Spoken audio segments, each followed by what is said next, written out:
Okay. So class का जो environment है वो ये है कि आप लोग म्यूट मोड पे रहेंगे। ठीक है। और अगर आपको मेरी आवाज़ नहीं आ रही या स्क्रीन नज़र नहीं आ रही तो आप चैट बॉक्स में मुझे बताएंगे। और किसी भी क्वेश्चन की क्यूरी या उसका आंसर भी आप जो है वो चैट बॉक्स में लिखेंगे। ठीक है, ताकि सेशन स्मूथ जाए, क्योंकि मेजोरिटी ने रिकॉर्डिंग सुननी होती है। ठीक है। तो I will after showing the question, I will wait for your answer, and after your answer I will respond okay, what should be the key, and I will briefly explain as well. But explanation के लिए चूंकि हम theory में dedicated time दे चुके हैं, तो I don't think so कि आपको कोई प्रॉब्लम होगी। बट अगर आपको प्रॉब्लम होती है टॉपिक में, तो आप दोबारा अपना थ्योरी के जो सेशन है वो ओपन करेंगे। क्रैश कोर्स में क्लिनिकल मैनेजमेंट डेटा इंटरप्रिटेशन की थ्योरी भी ऐड है। तो anyone who is even even in crash course पूरी थ्योरी नहीं भी ज्वाइन किया तो no worries, because you have access of the theory session as well for this particular subject. ठीक है। चलें, अब जितना कुछ आपने पढ़ा है उसकी जो है आज जो समझ लें उसकी असेसमेंट है कि आपने कैसे पढ़ा है। ठीक है, लेकिन चूंकि ये असेसमेंट ही है तो कोई बात नहीं, अगर अच्छा नहीं भी पढ़ा, समझ नहीं भी आया, तो we can start it out here. So question number 61 से हम स्टार्ट करते हैं। और जो पिछले 60 क्वेश्चन हमने डिस्कशन में भी किए हैं, वो भी हम क्विकली गो थ्रू कर सकते हैं अगर आपको कोई क्यूरी है, या इफ वी विल टाइम बचे तो दोबारा भी ले लेंगे। ठीक है, लेकिन अभी जो है हम सीक्वेंस में चलेंगे और 61 से स्टार्ट कर रहे हैं। तो tell me, a patient who is coming to you 30 years old, is having complaint of HMB, और उससे उसकी क्वालिटी ऑफ लाइफ भी खराब हो रही है। ठीक है। और उसने अभी कोई प्लान भी नहीं है फैमिली स्टार्ट करने का। तो क्या आप उसको क्या आपकी मैनेजमेंट होगी? HMB, कॉन्ट्रासेप्शन भी चाहती है because she is not interested in family. हमने पढ़ा है ना HMB? Tell me Mirena. Okay, Kaynat says Mirena, Sadia says Mirena. Hmm. बाकी लोगों को कुछ नहीं लगता? You must have some opinion. दो बजवर्ड, एक तो HMB, दूसरा कॉन्ट्रासेप्शन भी चाहिए। वैसे भी ओवरऑल HMB की जो मैनेजमेंट है फर्स्ट लाइन मरीना ही है, बट इसके लिए बहुत जरूरी है कि पेशेंट कॉन्ट्रासेप्शन भी चाहे। बट अगर कॉन्ट्रासेप्शन नहीं चाहती, शी वांट टू कंसीव, फिर HMB के साथ हम मरीना ऑप्ट नहीं करेंगे। फिर क्या ऑप्ट करेंगे? Tell me. कोई भी हार्मोनल ऑप्ट नहीं करेंगे, सिर्फ हमारी जो HMB की मैनेजमेंट होगी वो नॉन हार्मोनल पे होगी। जैसे सबसे टॉप पे है tranexamic, and we can add NSAIDs as well. ठीक है। 62 क्वेश्चन, 22 वीक्स प्रेग्नेंट, और इनटेक अल्कोहल का वो पूछ रही है कि ड्यूरिंग प्रेगनेंसी वो अल्कोहल ले या नहीं ले, उसने आपसे एडवाइस ली है। ये बड़ा ट्रिकी क्वेश्चन है। हाँ सादिया, यू आर राइट ना, हार्मोनल। बेटा अब 62 का मुझे बताओ। 22 वीक्स पे वो पूछ रही है भाई अल्कोहल पी लूं, आप कहेंगे हाँ पी लो या नहीं पियो? हम्म।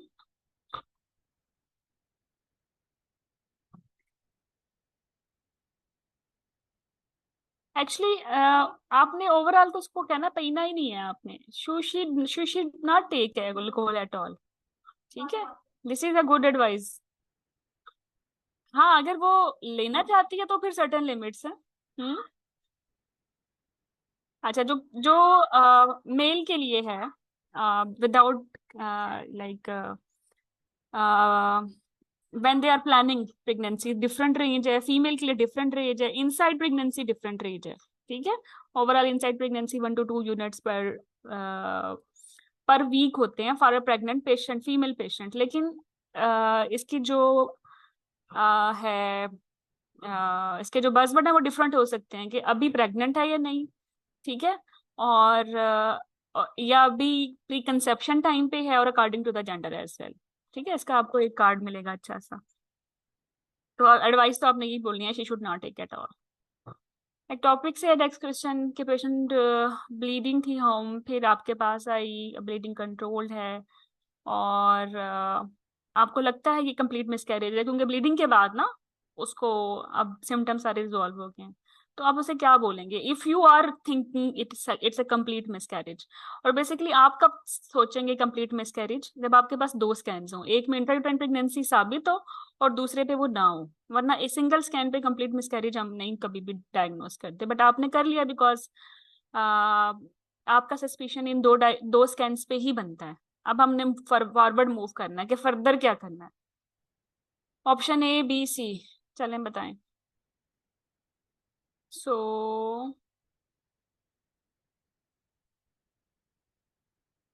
यस, नोशन कार्ड मैं अभी एंड पे शो कर दूंगी, स्लाइड का सीक्वेंस चेंज हो जाएगा फिर। हम्म। चलिए ठीक है, हम कर चुके हैं ये कि फिर कंप्लीट मिसकैरेज के बाद उसने 3 वीक्स के बाद करना है घर पे प्रेगनेंसी टेस्ट। ठीक है, पॉजिटिव आएगा तो आपके पास आएगी, नेगेटिव आता है तो बस प्रेगनेंसी नहीं है। अच्छा, 64 क्वेश्चन ये है कि combined oral contraception can be used in women who had gestational trophoblastic disease. ये बड़ा रिपीट क्वेश्चन है, 18 16, ये बार बार आएगा आगे भी। तो कब तक उसको लेनी चाहिए? हम्म। कौन सा ऑप्शन चूज करेंगे, after beta CG titer return to normal या नॉट राइजिंग एट ऑल? जी, मोलर हमने किया था, एक्सीलेंट। ऑप्शन ए ही बनती है बिकॉज वी हैव डिसाइडेड कि पेशेंट जो है ड्यूरिंग फॉलो अप कंसीव नहीं करेगी। और ऐसी पेशेंट जिसको मोलर प्रेगनेंसी और स्पेसिफिकली कंप्लीट मोल है और वो अगर विद इन 6 मंथ नॉर्मल होगा जिसमें बीटा एसिडी, देन शी विल कंसीव। ठीक है, तो ऑप्शन ए मेक सेंस कि बीटा एसिडी should be normal, then she will be allowed to conceive. तब तक उसने कॉन्ट्रासेप्शन यूज करनी है। आइडियल तो ये है कि बैरियर मेथड इस्तेमाल करे, बट ओसीबीज भी कर सकती है, ये भी यूके मैक 1 में है। Okay, question number 65। अब बिफोर दिस 65 पे मैं जाऊं, और 65 का मैं वैसे वाइबिलिटी लोकेशन पे बात भी नहीं हो रही, लेकिन just I want to make something clear कि वाइबिलिटी पे हम अनसर्टन तब होंगे जब थ्रेशोल्ड मीट कर जाएगा कि CRL 7 है परसिस्टेंट 2 स्कैन्स पे, और या सैक की डायमीटर 25 है 2 स्कैन पे, और स्टिल अगर फिटल हार्ट रेट नहीं आए तो ये नॉन वायबल है। ठीक है, अगर इससे पहले वाली बात है तो we are not sure about the viability. ठीक है, ये वाले क्वेश्चंस बड़े ट्रिकी हैं, तो बस आपने इसी कॉन्सेप्ट को लेके चलना है। हाँ, लोकेशन इंट्रायूट्राइन और एक्टोपिक प्रेगनेंसी की हो सकती है और उसके अपने बज़वर्ड्स होंगे। चलें, तो ये एक इम्पोर्टेंट फ्लैश कार्ड है, दोबारा रिवाइज करवा रही हूँ। हम कर चुके हैं बेसिकली इसको इन आवर थ्योरी सेशन। ठीक है, जस्ट रिवाइज कर लें इसको।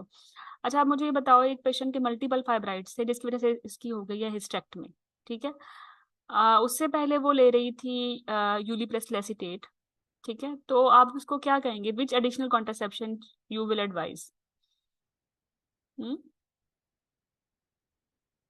Late me to clear something. Fibroid की मैनेजमेंट में ना, मेडिकल मैनेजमेंट में हम यूपीए भी इस्तेमाल कर सकते हैं अगर पेशेंट कंजर्वेटिव सर्जिकल ऑप्शंस के लिए विलिंग ना हो, अगर she is having significant anaemia as well. But अब तो आपने प्लान कर लिया है ना हिस्टेक्टमी, तो अब आपने क्या करना है उसको?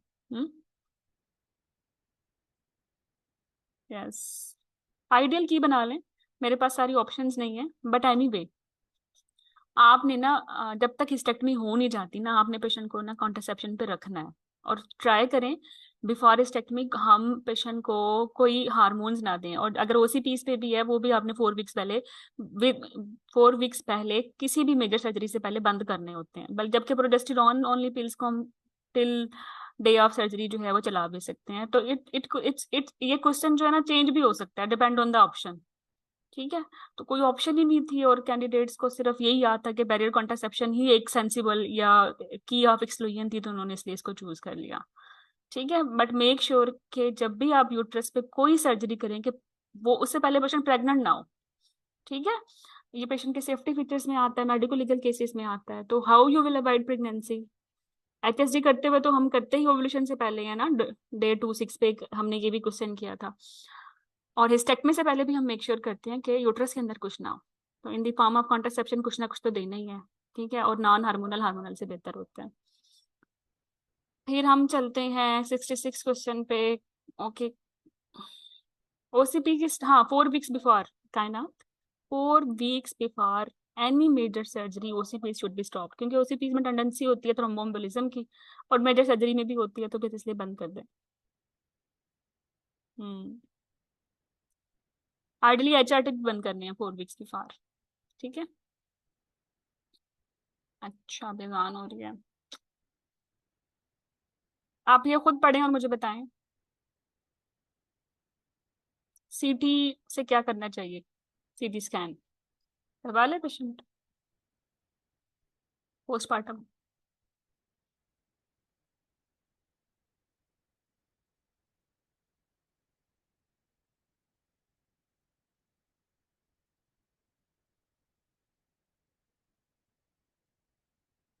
No idea. चलो तुक्का ही मार लो।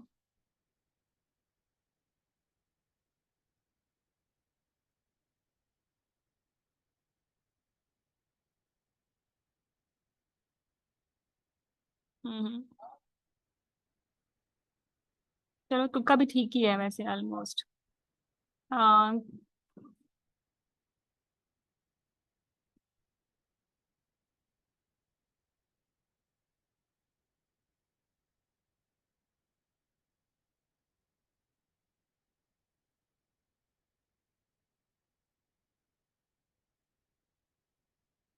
ओके, तो देखो हम प्रेगनेंसी में सीटी रेडिएशन अवॉइड करते हैं, ये रेडिएशन ब्रेस्ट की अवॉइड करते हैं, ठीक है। लेकिन सीटी कोई कॉन्टिन्यूस मेंटेनेंस रेडिएशन नहीं है, वंस वंस टाइम हमने करना है।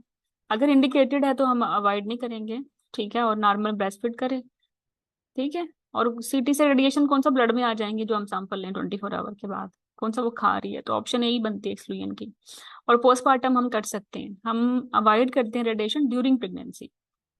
67 क्वेश्चन है कि पेशेंट को है 25 year old, chronic left lower pain है 3 मंथ से, ठीक है, और क्लेमाइडिया की उसको वो ले चुकी है ट्रीटमेंट, तो क्लेमाइडिया तो अब इजी हो गया, तो फिर भी पेन है, ठीक है। और जब हमने अल्ट्रासाउंड पे देखा तो फिर हमें कोई चॉकलेट लाइक सिस्ट मिल रही है और डिफ्यूज होमोजीनियस हाइपरिकोइक लाइक, तो व्हाट इज दिस, ये अपेंडिक्स है या हाइड्रोसेल्पिंग्स है, क्योंकि इसको क्लेमाइडिया की हिस्ट्री है, या एंडोमेट्रोमा है। 67।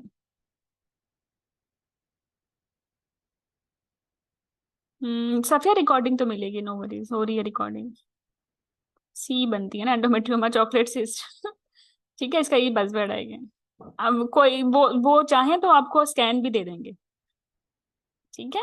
और स्कैन जब दे देंगे तो फिर वो चॉकलेट सिस्ट में भी रिमूव भी कर दें। फिर आपने क्लिनिकली जाना है कि चूंकि क्लेमाइडिया ट्रीट हो चुका है, तो फिर पेशेंट को पेन, क्रॉनिक पेन किस में होता है, फिर दो सेकेंडरी एंडोमेट्रियोसिस बनती है। स्कैन तो आपको आई कैन गैस के अभी इस एज पे या पार्ट 1 के लेवल पे इतने आप स्कैन पढ़ नहीं सकते, बट आप स्कैन भी देख लोगे तो एंडोमेट हेमरेजिक सिस्ट की एक पर्टिकुलर अपीयरेंस होती है, वो हमने डेटा इंटरप्रिटेशन वाली थ्योरी में हमने काफी स्कैन्स देखे भी थे। लेकिन फिर भी टिप यही है कि आप ना सिनेरियो के साथ जाएं, सिनेरियो से ही 90% डायग्नोसिस बन जाता है, जैसे बन गया था इधर ही, पेन हो गया था, क्लेमाइडिया ट्रीटमेंट हो चुकी है, ठीक है। तो सेकेंडरी बन जैसे भी एंडोमेट्रियोसिस बनती है, तो एंडोमेट्रियोमा था। अच्छा, फिर mild abdominal pain, irregular menstrual cycle, OCPs भी नहीं ले रही, मतलब कॉन्ट्रासेप्शन पे भी नहीं है, पेन है और इरेगुलर ब्लीडिंग है, तो व्हाट इज दिस। अब देखो यहाँ ऑप्शन ए बी ही है, बच्चे भूल गए 3 ऑप्शन। 3 ऑप्शन बड़ी इंपॉर्टेंट भी हो सकती है, मे भी उनमें से भी की हो, बट मैं इन दो में से पूछ रही हूँ, इन दो में से बनाए। एंडोमेट्रियोमा या एक्टोपिक। देखो, ये तो हिंट मिल ही गया कि कॉन्ट्रासेप्शन पे नहीं है और अब पेन है उसको, हाँ ना। तो वैसे तो ये है, तो ये लाइकली क्लिनिकल एक टॉपिक की तरफ जा रहे हैं। अब कार्नुअल होगी या टॉपिक होगी, ट्यूबल होगी या ओवेरियन होगी, वट ये अब कुछ इसके अलावा ऑप्शन नहीं है ना, तो इसलिए ऑप्शन है। हाँ, आपको अल्ट्रासाउंड फाइंडिंग्स दे दें, कार्नुअल में पड़ी हो तो फिर इजी हो जाएगा, वरना आप इस तरह पिक नहीं कर सकते। यहाँ हमने एक टॉपिक प्रेगनेंसी क्लिनिकल बनाया है, कार्नुअल क्लिनिकल नहीं है, ठीक है। और कार्नुअल तो मोस्ट कॉमन में भी नहीं आती, ट्यूबल आती है, अगर मैं कहूँ ट्यूबल एक टॉपिक तो फिर की होगी, तो इसलिए सेंसिबली आपने जाना है। Okay, 69 question next. A woman have got still birth 34 पे है, 34 पे स्टिल बर्थ होने के बाद आपने उसकी स्क्रीनिंग करवाई, टेस्ट करवाई है, कुछ प्लेटलेट ठीक है, एचबी भी कम है पर स्लाइटली माइल्ड है, इसको अनीमिया, प्रोटीन सी नॉर्मल है, एस इसका डिक्रीज है, बाकी एंटीबॉडीज भी नेगेटिव है। वर्कअप पे आपको क्या लगता है, ये वर्कअप नॉर्मल है या इसे लगता है या नहीं इसको तो थ्रोम्बोफिलिया हेरिडिटरी या अक्वाइड है, अक्वाइड मतलब एपीएलएस? इजी क्वेश्चन है। हम्म।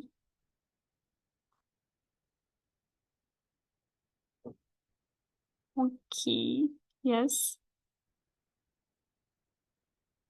आप मुझे बताएं कि प्रेगनेंसी में प्रोटीन एस को क्या हो जाता है, मैंने एक टिप दी थी आप लोग सब लोगों को। हम्म।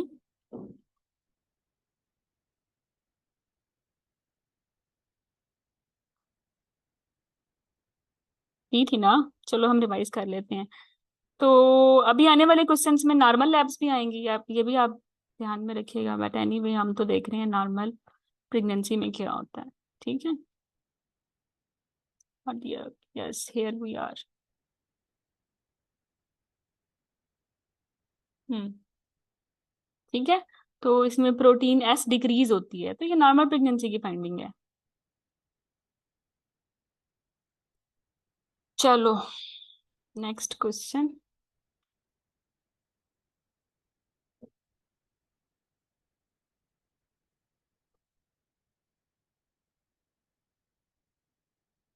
अच्छा, नेक्स्ट क्वेश्चन है question number 70। Woman with previous one C-section wanted to have VBAC. What is the percentage of uterine rupture in this case? आपने तो परसेंटेज पढ़ा होगा, 0.5%, है ना? 0.5 को निकाल लो, कितना बनता है वो? हम्म। ऑप्शन ए बी, हाँ प्रोटीन एस डिक्रीज होता है, यू आर राइट। यस। ये अप्रोक्सीमेटली 1 into 250 बनता है। ठीक है। हमारे जीवन के लिए मैथ अच्छी नहीं चाहिए, कल परसों भी वो हम क्वेश्चन कर रहे थे परसेंटेज वाला, है ना? याद आया होगा आपको, वो भी जरा दोबारा भी रिपीट करवाऊंगी एंड पे। 0.5 मीन्स अप्रोक्सीमेटली इन सब में जो है, देखो 1 into 100 है तो ये तो 1% बनता है, तो रफली 1 into 200 होना चाहिए था ना, वो तो ऑप्शन में नहीं है, तो 1 into 250 जो है ना इसकी एक्सक्लूजन की बनी है। लेकिन फिर भी आपको सक्सेस रेट ऑफ वीबैक इसमें से भी पॉसिबल क्वेश्चन हैं, ये आ सकते हैं, ये आप कर लें, we have done it in theory as well. और स्पॉन्टेनियस में 0.5 है, मतलब 1 into 200, और इंड्यूस में 1.5 है, एगमेंटेशन में 2% है। तो ये टॉप 3 वाले तो इंपॉर्टेंट परसेंटेजेस हैं, बाकी भूल भी जाएं तो it's okay. Question number 71। A woman age 44 and she is on POP with no periods and want to stop contraception because her FSH is 20. She we measure her FSH again after how much time? अब ये तुमने पढ़ा था ना कि contraception के theory में भी आपने पढ़ा था ये, कि हम एफएसएच को, अगर कोई पेशेंट ओसीपीज ले रही है, कोई भी हार्मोनल ट्रीटमेंट ले रही है, तो एफएसएच रिलायबल नहीं होते, वो बंद करने पड़ेंगे। तो इसने बंद कर दिए। ठीक है। और दूसरा हमने ये कॉन्सेप्ट ये बनाया था कि सिंगल एफएसएच पे तो हमने कुछ नहीं करना, हमें हमेशा पेशेंट को जो है डबल चेक करना है, और 4 वीक मिनिमम के बाद हम उसको चेक करेंगे, या 6 वीक्स मिनिमम के बाद चेक करेंगे, या वीक है, मंथ नहीं है। तो तीसरा हमने पढ़ा था कि 45 ईयर से पहले इन्वेस्टिगेट करेंगे। 3 चीजें याद रखेंगे तो ये सारे क्वेश्चंस आपके ठीक हो जाएंगे। चूंकि ये पेशेंट 45+ नहीं है तो इन्वेस्टिगेट तो करेंगे। दूसरी बात ये कि चूंकि 45 से नीचे है, इन्वेस्टिगेट करना है, तो सिंगल एफएसएच पे नहीं जाना, रिपीट करवाना। तो रिपीट करवाएंगे तो फिर ऑप्शन ए या बी? B, excellent. 2 वीक्स में 8 वीक्स बन जाते हैं, तो ये फिर भी नियर है, हालांकि फिर भी ठीक नहीं है, हमें तो 6 वीक्स चाहिए थे, ये तो 8 वीक्स बनते हैं, लेकिन 6 मंथ से तो बेहतर है। तो इस तरह ये एक्सक्लूजन की बनी है, इट्स नॉट एन आइडियल की। और अगर आइडियल की नहीं बनेगी तो हम एक्सक्लूजन की बना लेंगे, वो भी ठीक होती है। ठीक है, बट आपको आइडियल जरूर नहीं चाहिए कि वो 4 to 6 वीक होता है। ओके। बस एक और मुझे बताओ, अगर मैं को 4 वीक भी ऑप्शन में और 6 वीक भी ऑप्शन में है, देन फिर आप कहाँ कब रिपीट करवाएंगे?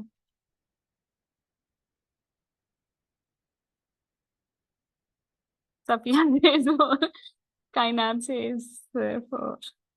अच्छा देखो, बाय चूजिंग 6 वीक्स आप इस चीज को कंफर्म कर रहे हो कि 4 वीक्स पे नहीं हो सकता, है ना? तो 6 वीक्स सेफ की नहीं है, 4 वीक सेफ की है, क्योंकि 4 वीक के बाद या 4 वीक ठीक रहता है। ये लॉजिकल एक सेंस है। 72 में you have posted a patient for elective section who has a past history of PPH, ठीक है, और during this pregnancy she has accreta. Accreta में हम करते हैं, एक्रीटा में करना क्या है, आइडियल की बताओ पहले, इधर तो नहीं लिखी हुई बट यू मस्ट नो कि एक्रीटा में क्या करना है, we have done this in theory. Hmm, accreta की आइडियल ट्रीटमेंट है ही स्टेक्टमी। नो नो नो, सेक्शन तो करना ही है, इसका भी हो चुका है सेक्शन, ट्रीटमेंट इसकी स्टेक्टमी है, ठीक है। हाँ, अगर पेशेंट को ब्लीडिंग ज्यादा हो रही है ड्यूरिंग हिस्टेक्टमी, ब्लीडिंग कम करने के लिए, या ब्लीडिंग कम है बट चूंकि नली है और she want to have more kids, तो इसलिए हम स्टेप वाइज डिवास्कुलराइजेशन की तरफ जा सकते हैं। तो उसमें स्टेप वाइज चलना है ना। कौन सी सबसे पहले आर्टरी लगानी होती है? यूट्राइन लगाते हैं, फिर ओवेरियन लगाते हैं, फिर इंटरनल हेलिक्स लगाते हैं, ठीक है, this is step wise approach. लेकिन कभी हम स्टेप वाइज अप्रोच पे नहीं जाएंगे, और वो हमारे बस बट पता है क्या है, जब पेशेंट हैवीली ब्लीड कर रही है और उसके वाइटल्स कॉम्प्रोमाइज हो रहे हैं, फिर स्टेप वाइज नहीं है, फिर डेफिनेटिव है, ठीक है। या वो है कि सबसे एंड वाली आर्टरी जो इन सब की अम्मा है, जो सबको ड्रेन कर रही है, वही बंद कर दो, and this is internal आईवेक।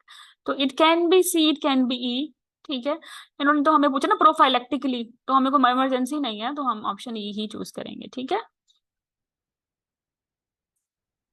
73, risk of miscarriage मोर कब होता है, 30, 35 या 40? ये तो इजी है, रिस्क ऑफ मिसकैरेज तुक्का भी मार लो तो क्या बनेगा, सी बनेगा, जितनी एज ज्यादा है। तो 40 पे 51% मिसकैरेज है।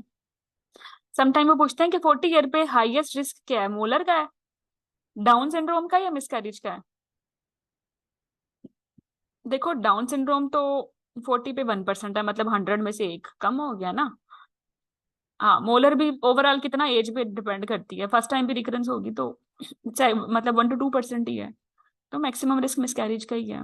एक और भी क्वेश्चन आता है वैसे कि 40 ईयर पे मैक्सिमम रिस्क किसका है, जेस्टेशनल हाइपरटेंशन का है, डायबिटीज का है, या थ्रोम्बोएम्बोलिज्म का है? हम्म, क्वेश्चन कंप्लीट नहीं है। मोटी पेशेंट है, आप बताओ, 40 ईयर ओल्ड, और मैक्सिमम रिस्क, इसको हाइपरटेंशन हो जाएगी, थ्रोम्बोएम्बोलिज्म हो जाएगा प्रेगनेंसी में, या जीडीएम हो जाएगा? Now tell me. थ्रोम्बोएम्बोलिज्म, मोटी प्रेगनेंसी दोनों में ही थ्रोम्बोएम्बोलिज्म आएगा। Okay, 74 patient having ventricular dilatation of ejection fraction 28%, what it is mean? इसका मतलब क्या है, कैसे इंटरप्रेट करेंगे इस डाटा को कि इजेक्शन फ्रैक्शन 28 है? इसका मतलब यह है कि 72% लेफ्ट वेंट्रिकल में ही रह गया और एओर्टा में नहीं गया, ये 28% जो है राइट वेंट्रिकल में चला गया टू द एओर्टा। बी तो वैसे ही खराब है, तो ये ऑप्शन है, ये स्माइल इधर लगाओ ए पे, ठीक है। 75, 36 year pregnant woman with obs कोली, bile salts 22।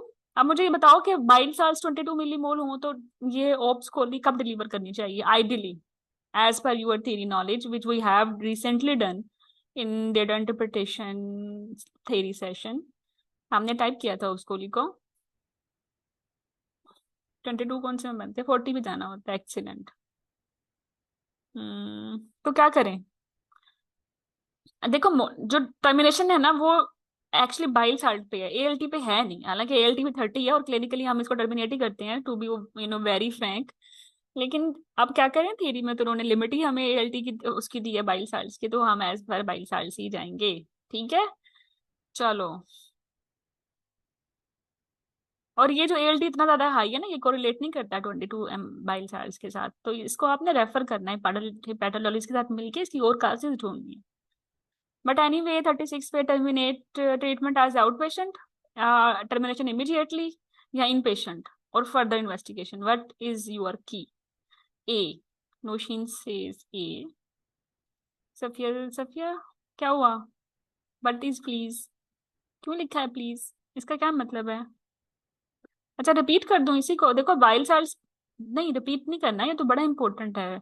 I assume whoever who is listening me or solving the previous pool with me must have done the theory with me. That's why theory is mandatory even for the crash course, हालांकि हम crash course में theory नहीं repeat करवाते, वो directly do recalls until unless आपने आपका जो जो था वो कोर्स प्लान डिफरेंट था जिसमें ये दोनों थी and you are listening your theory. But ये इतना इंपॉर्टेंट है, इतना हैफेजेड है ये मटेरियल, तो इसलिए ये this is the part of crash course as well. वो थ्योरी सुननी है भाई, जरूर सुननी है, अदरवाइज तो आपको समझ ही नहीं आएगी, ये पूरा टॉपिक नहीं समझ आएगा। हमने तो इसको एज ए टॉपिक किया है ओप्स कोहली को, ठीक है। होल्ड ऑन जस्ट देखो इसको।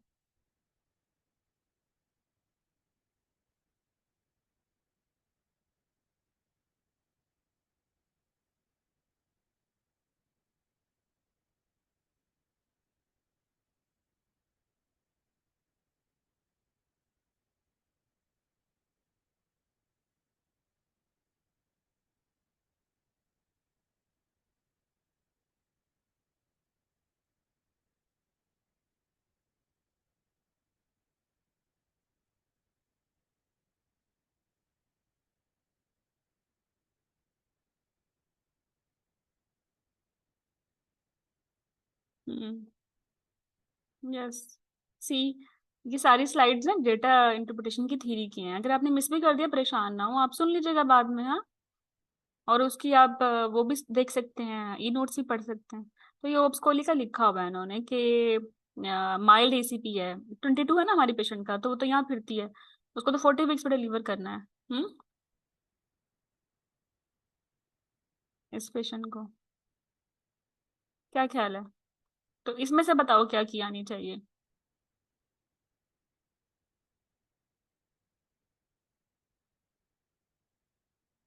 इसमें से तो यही आएगी ना कि आउट पेशेंट ट्रीट करें, फर्दर इन्वेस्टिगेशन करें इसको, मतलब एएलटी को इन्वेस्टिगेट करें।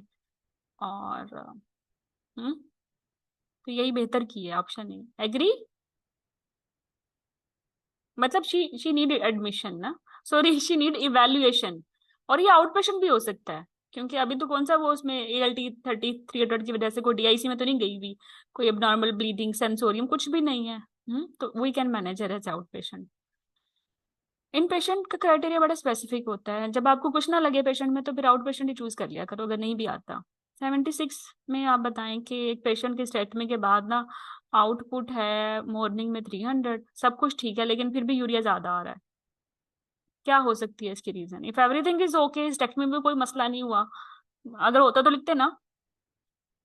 यस, 76। हाँ, डिहाइड्रेशन में ही होता है ये। हम्म ये डिहाइड्रेशन इसलिए इनकी बनती है ना, क्योंकि ligation, excessive fluid, blood, TBN, इसका कोई बज़वर्ड ही नहीं है कि हेमरेज जो है, हाइपोवोलेमिया हुआ है। अच्छा, एक पेशेंट 16 वीक्स पे है, रुबेला आईजीएम पॉजिटिव है, और इसकी एंटीबॉडीज जो हैं वो नेगेटिव हैं। आपको क्या लगता है, ये प्राइमरी रुबेला है या ये सेकेंडरी रुबेला है? पेशेंट अम्यून है या नहीं? 77 का बताएं। बस मुझे ये बता दो ideally how you are looking at this data, ये नॉन अम्यून है। हाँ, इसको प्राइमरी रुबेला हुआ है 16 वीक्स पे, इसको 16 वीक्स में प्राइमरी रुबेला हो गया, तो फिर इसको क्या रिस्क हो सकता है वैसे? बच्चे में एक रिस्क होगा, मैं कहूँ इसको डेफनेस हो जाएगी, मैं कहूँ इसको हेयरिंग लॉस हो जाएगा, मैं कहूँगी इसको कैटरेक्ट हो जाएगा, या इसको पीडीए हो जाएगा। हाँ, नहीं नहीं, कैटरेक्ट तो नहीं होगा, डेफनेस होगी, 16 पे है ना, अर्लीस्ट कैटरेक्ट है। ठीक है, तो इसमें जो सारी ऑप्शन थी वो ये थी कि अभी दे दो वैक्सीन, अभी टर्मिनेट कर दो। 16 वीक्स ऑनवर्ड हम टर्मिनेट नहीं करते, टर्मिनेशन हम फर्स्ट सेमेस्टर में, या पेशेंट अगर लाइक अगर आप लेटेस्ट डेटा को देखो तो टिल 16 वीक्स हम ऑफर कर सकते हैं, 16 वीक के बाद नहीं। तो ये बिल्कुल कट ऑफ लाइन पे है, अब नहीं टर्मिनेट करना। अब इसका मतलब है कि नॉन इम्यून है तो प्रेगनेंसी के बाद इसको हम ये लाइव वैक्सीन देंगे। ठीक है, रुबेला वाला लाइव वैक्सीन है। 78 patient seen after hysterectomy, haemoglobin 6.2 है, हेमाटोक्रिट 29 है, ब्लड प्रेशर 80-90 है, पल्स भी रैपिड है। तो what is the most likely cause hysterectomy के बाद? This is her HB, this is her pulse, क्या लगता है इसको क्रॉनिक एनीमिया हो गया हिस्टेक्टमी के बाद? या इसको हीमोडाइल्यूशन हो गई है, आपने बहुत सारा इसको फ्लूइड दे दिया, या इंटरनल ब्लीडिंग है? आपकी कॉमन क्लिनिकल सेंस तो यही बोलेगी ना, ब्लीडिंग सबसे पहले। हीमोडाइलेशन में तो बीपी ज्यादा होना चाहिए था।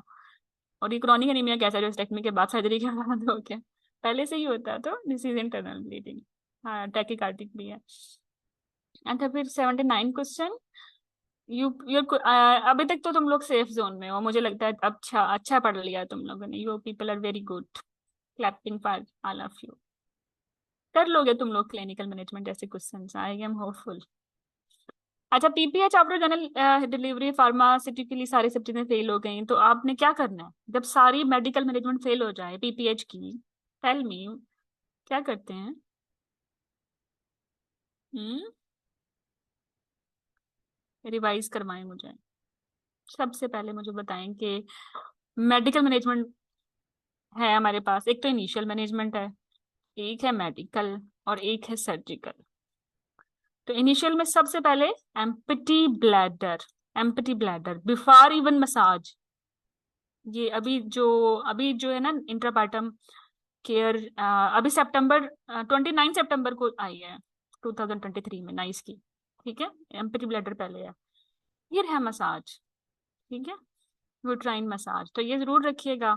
और फिर इसके बाद हमने मेडिकल मैनेजमेंट पे हम सिंटो, और फिर हम एर्गोमेट्रिन, अगर पेशेंट हाइपरटेंसिव या कार्डियक नहीं है, वरना सिर्फ सिंटो। और सर्जिकल में हमने क्या देना है? टैम्पोनाड, राइट। टैम्पोनाड के बाद क्या करना है? कंप्रेशन सूचर्स, नहीं काम बना, हाँ। उसके बाद क्या करना है? Step wise devascularization. फिर उसके बाद क्या करना है? अगर पहले से प्री ऑप वर्कअप हो चुका है यूट्राइन आर्टरी एम्बोलाइजेशन का, तो वो, otherwise hysterectomy. Hmm, this is like that. अच्छा, हिस्टेक्टमी के बाद भी अगर कभी कभार ब्लीडिंग नहीं रुकती ना, तब भी हम इंटरनल आइलेट लगा सकते हैं। ये भी एक बात है। अच्छा, ये तो पीपीएच थी ड्यू टू एटोनी, बट अगर पीपीएच है ड्यू टू एक्रीटा, उसमें मेडिकल मैनेजमेंट नहीं करते, बिकॉज रीजन है ही नहीं टोन खराब होना। रीजन तो ये है कि, क्या रीजन है? प्लेसेंटल प्लेसेंटा या यूट्राइन वेसल है, तो स्टेप वाइज डिवास्कुलराइजेशन ही सबसे पहले करनी होती है। ठीक है, ये क्रीटा में चलते हैं। बट एनीवे, यहाँ तो कोई क्रीटा नहीं है, यहाँ क्या करें? ऑप्शन ए, यस, बैलून टम्पनाट सबसे पहली है। ठीक है, सबसे पहले intervention before true surgical intervention, जिसमें आप ओपन करते हो और कंप्रेशन सूचर्स लगाते हो, उससे पहले भी जो कंजर्वेटिव ऑप्शन है वो यही है कि टैम्पोनाड लगाएं। टैम्पोनाड ना हो तो पैकिंग भी आप चूज कर सकते हैं। ओके, टैम्पोनाड खोलना कितनी देर के बाद होता है वैसे? अच्छे से, मतलब टैम्पोनाड निकालना कब होता है? मिनिमम टाइम 6, 12, 24, क्या?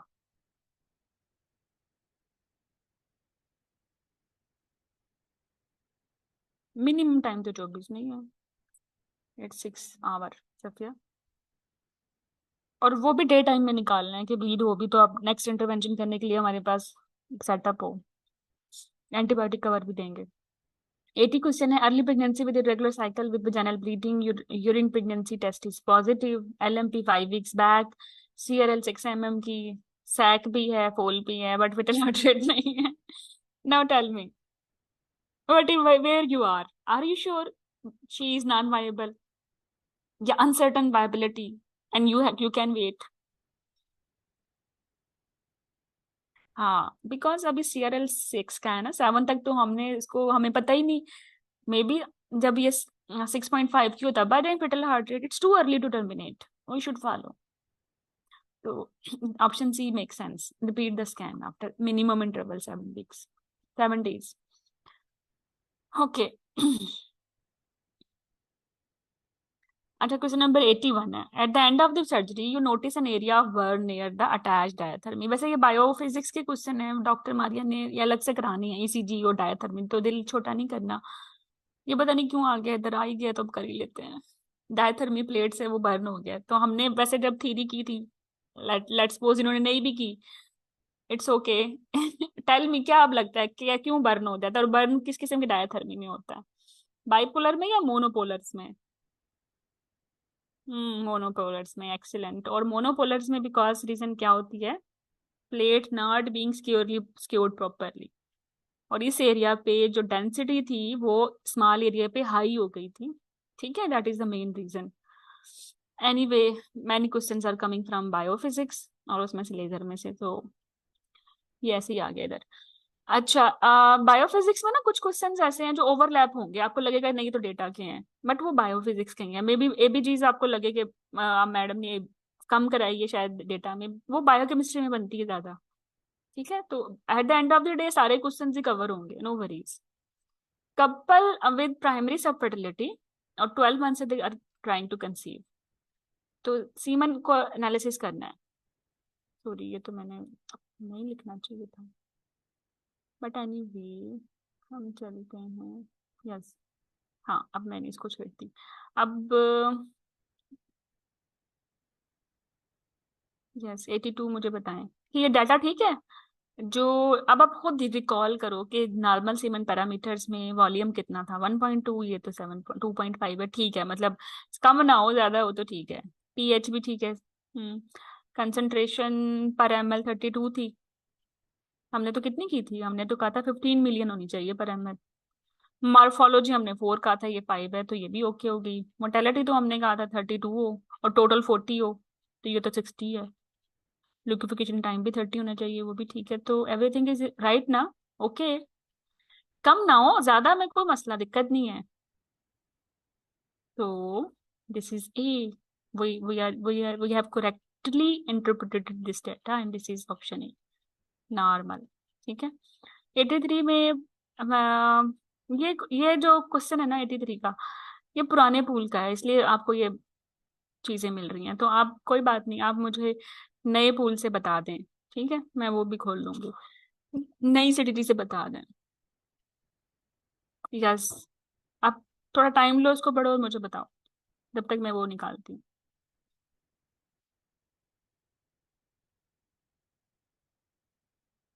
हम्म, मेक यू अ की।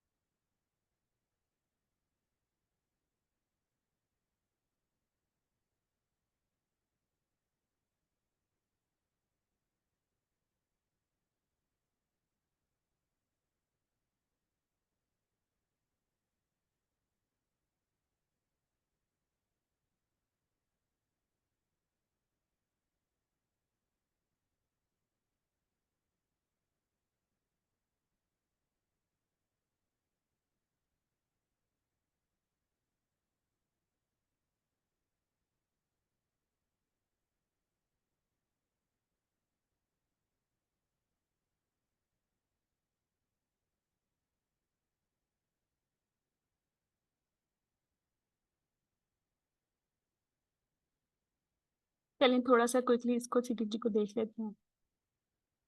हम वी हैव जस्ट लर्न कि अब जो सीटीजी में रीश्योरिंग फीचर है उनको हमने वाइट बोलना है, नॉन रीश्योरिंग को हमने एम्बर बोलना है, अब नॉर्मल को हमने रेड बोलना है। ये है फीचर्स। ठीक है, इन फीचर्स को की वजह से हम सिटीजी को टाइप करेंगे। अगर सारे ही वाइट फीचर्स हैं, टोटल होते हैं 4 फीचर्स, तो वो सिटीजी नॉर्मल है, कंटिन्यू रखेंगे उसमें। और अगर एम्बर आ गया एक, तो वो सीटीजी सस्पिशियस है, ये इसकी कैटेगरी है, टाइप है। सस्पिशियस को कैटेगरी 2 भी बोल देते हैं। ठीक है। अच्छा, अब नॉर्मल मीन्स एक भी रेड फीचर आ गया। ठीक है, मतलब पैथोलॉजिकल मीन एक भी रेड फीचर आ गया, या मोर देन वन एम्बर आ गए। तो ये हम सीटीजी को हमने इस तरह से समझना है कि फीचर्स डिफरेंट होते हैं और सीटीजी की टाइप या कैटेगरी डिफरेंट है। बेसिकली फीचर्स को देख के हमने सीटीजी की कैटेगरी बनानी है, और ये ओवरऑल सीटीजी की टाइप है जिसको हमने मैनेज करना है, हमने फीचर को मैनेज नहीं करना। ठीक है, चलो। तो फिर हमने कहा कि सीटीजी के फीचर्स वाइट, एम्बर और रेड हो सकते हैं। और वाइट मीन्स के सारे जो फीचर्स हैं वो ठीक हैं, और ओवरऑल जब हमने सीटीजी पे एक्शन लेना है ना, उसको उसकी कैटेगरी को, वो हम इस निम्नलिखित से लेते हैं। Doctor C bravado. डी मतलब डिटरमिन द रिस्क, सी से कॉन्ट्रैक्शन देखें, बी आर ए मतलब बेसलाइन रेट, बी से मतलब वेरिएबिलिटी, ए एक्सेलरेशन, डी डिसेलरेशन, ओ से ओवरऑल असेसमेंट। ठीक है। तो जब भी हमें सीटीजी की फाइंडिंग्स दी जाएंगी, तो हम उस सीटीजी के फीचर्स पढ़ेंगे, सीटीजी की कैटेगरी बनाएंगे और कैटेगरी की मैनेजमेंट बनाएंगे। ठीक है, इन 3 स्टेप्स में देखेंगे। तो मैनेजमेंट के लिए हमने ये डॉक्टर सी ब्रेवेडो निमोनिक देखना है, राइट। तो वाइट फीचर सब कुछ ठीक है, हम यही चाहते हैं कि कॉन्ट्रैक्शन लेस देन 4 हो इन 10 मिनट्स, बेस लाइन 160 हो, वेरिएबिलिटी 5 से 25 तक हो, एक्सेलरेशन भी हो, डिसेलरेशन नहीं होनी चाहिए, अगर हैं भी तो अर्ली हो, ठीक है।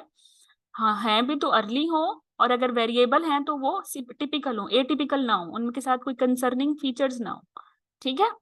और नो लेट, लेट तो होना ही नहीं चाहिए, ठीक है। नो लेट डिसलेशन, अर्ली डिसलेशन होती है हेड नीचे आने की वजह से, तो वो तो ठीक है। वेरिएबल भी ठीक है, पहले वेरिएबल के लिए 90 मिनट की कट ऑफ थी, अब उन्होंने बोला है विद कंसर्निंग फीचर्स आपने टाइम देखना है, और लेट तो होगा ही नहीं। अगर सारे फीचर्स वाइट हैं और पेशेंट में रिस्क भी कोई नहीं है, तो हमारा असेसमेंट क्या होगी, हम कहेंगे ये कैटेगरी जो है नॉर्मल है, नॉर्मल सीटीजी कंटिन्यू।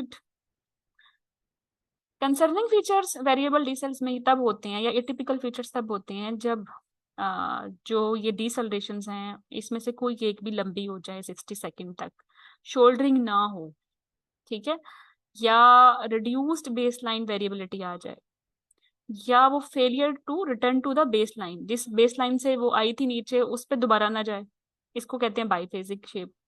तो ये इनमें से कोई एक फीचर है, तो ये सीटी, ये जो वेरिएबल डीसेल्स हैं ये आर ना, दे आर नॉट गुड, इसमें हमने टाइम चेक लगाना है कि इसमें फीचर्स भी देखने होते हैं कि फर्दर रिस्क क्या है पेशेंट का, ठीक है। तो एम्बर फीचर्स क्या हो गए, कॉन्ट्रैक्शन खराब, बेसलाइन इस लिमिट तक खराब, वेरिएबिलिटी इस लिमिट तक खराब, डिटेल में एबीसी सीटीजी हो चुकी है, इसलिए थोड़ा सा मैं जल्दी जा रही हूँ।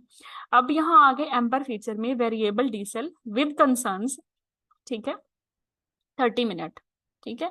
और सेकंड टाइम आप उसको देखते हो तो फिर लेस देन 30 मिनट, पहली दफा सिटीजी में मोर देन 30 है, सेकंड टाइम रिपीट करवाया तो लेस देन 30 है, और late decels less than 30 are amber features, ठीक है। तो अगर आपने एम्बर फीचर्स याद कर लिए तो आपको ना वाइट और रेड तो याद करने की जरूरत ही नहीं है, हम्म, क्योंकि एम्बर नहीं है तो वाइट है, एम्बर से ज्यादा है तो रेड हो जाएगी अल्टीमेटली। तो अगर आपको दिक्कत भी पेश आती है तो just remember the amber features, non reassuring features, you can easily calculate the rest. और ये हैं रेड फीचर्स, ये सब फीचर्स को मैंने ना एक जगह पे कंपाइल कर दिया है। जैसे तो हमने कहा सीटीजी की फीचर्स ये होती हैं, सीटीजी कैटेगरीज ये होती हैं, ये दोबारा रिपीट हो रही है। हाँ यस, ये सारे अब कंपाइल हो गए हैं कि सारे ये सीटीजी के वाइट फीचर्स हैं, ये एम्बर फीचर्स हैं, ये रेड फीचर्स हैं, ठीक है। अब मैंने बोला था अगर एम्बर ही याद कर लोगे तो एम्बर नहीं है, उससे कम है तो वाइट हो गया, उससे ज्यादा है तो रेड हो गया, तो easy PG, just remember amber feature, ठीक है। तो अगर कॉन्ट्रैक्शन ज्यादा है 5 से तो फिर तो एम्बर हो गया, ठीक है। अगर पेशेंट की जो है ये बीट्स खराब हैं, मतलब इससे वन, देखो 109 से ज्यादा क्या होगा, 110, ये तो फिर नॉर्मल हो गया, हाँ यही हुआ ना। तो और 160 से ज्यादा हो गया तो ये रेड में आ गया, तो अगर आप नंबर याद भी कर लोगे तो आप बड़े अच्छे से सेफ प्ले कर सकते हो।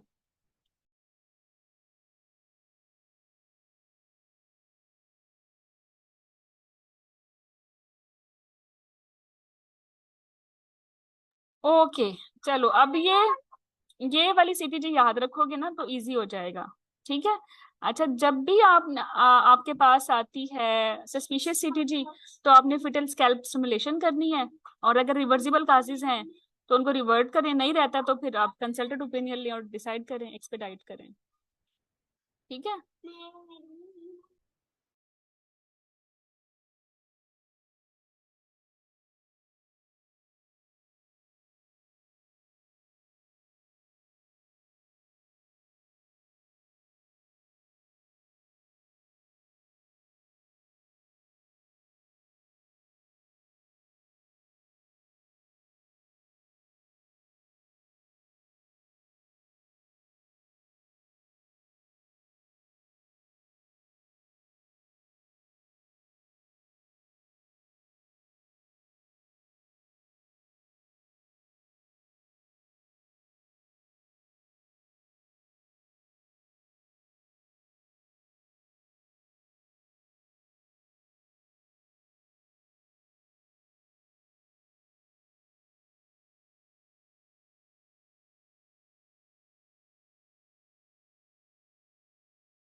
चलें, रिकॉर्डिंग ऑन होगी, पहले नहीं थी और हो भी नहीं रही। Let's start.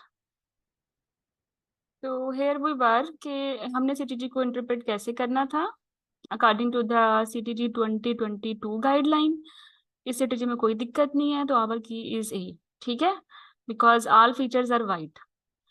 Typical variable decels with no concerning features, time limit matter ही नहीं करती, फेटल हार्ट रेट भी ठीक है, एक्सेलरेशन भी आ रही है। तो we will this CTG category of normal category, and we will not go for any kind of intervention. ठीक है, तो ऑप्शन जो की है हमारी क्या होगी? हाँ, यही होगी, नो इंटरवेंशन। बाकी हर जगह ये इंटरवेंशन के साथ आएगी, इसलिए थोड़ा सा टाइम दें इसको। चलें, अब हम करते हैं अपने remaining questions.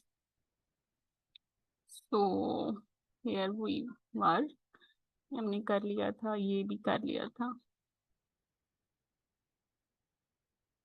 Yes, question number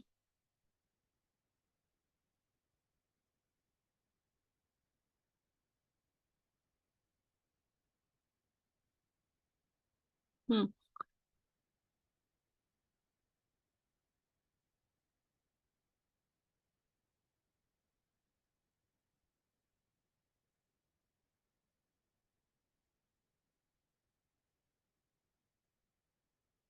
तो क्वेश्चन नंबर हमारा था 89 था ना due? We just have done 88। 88 नहीं, 98 नहीं था। नो नो नो यार।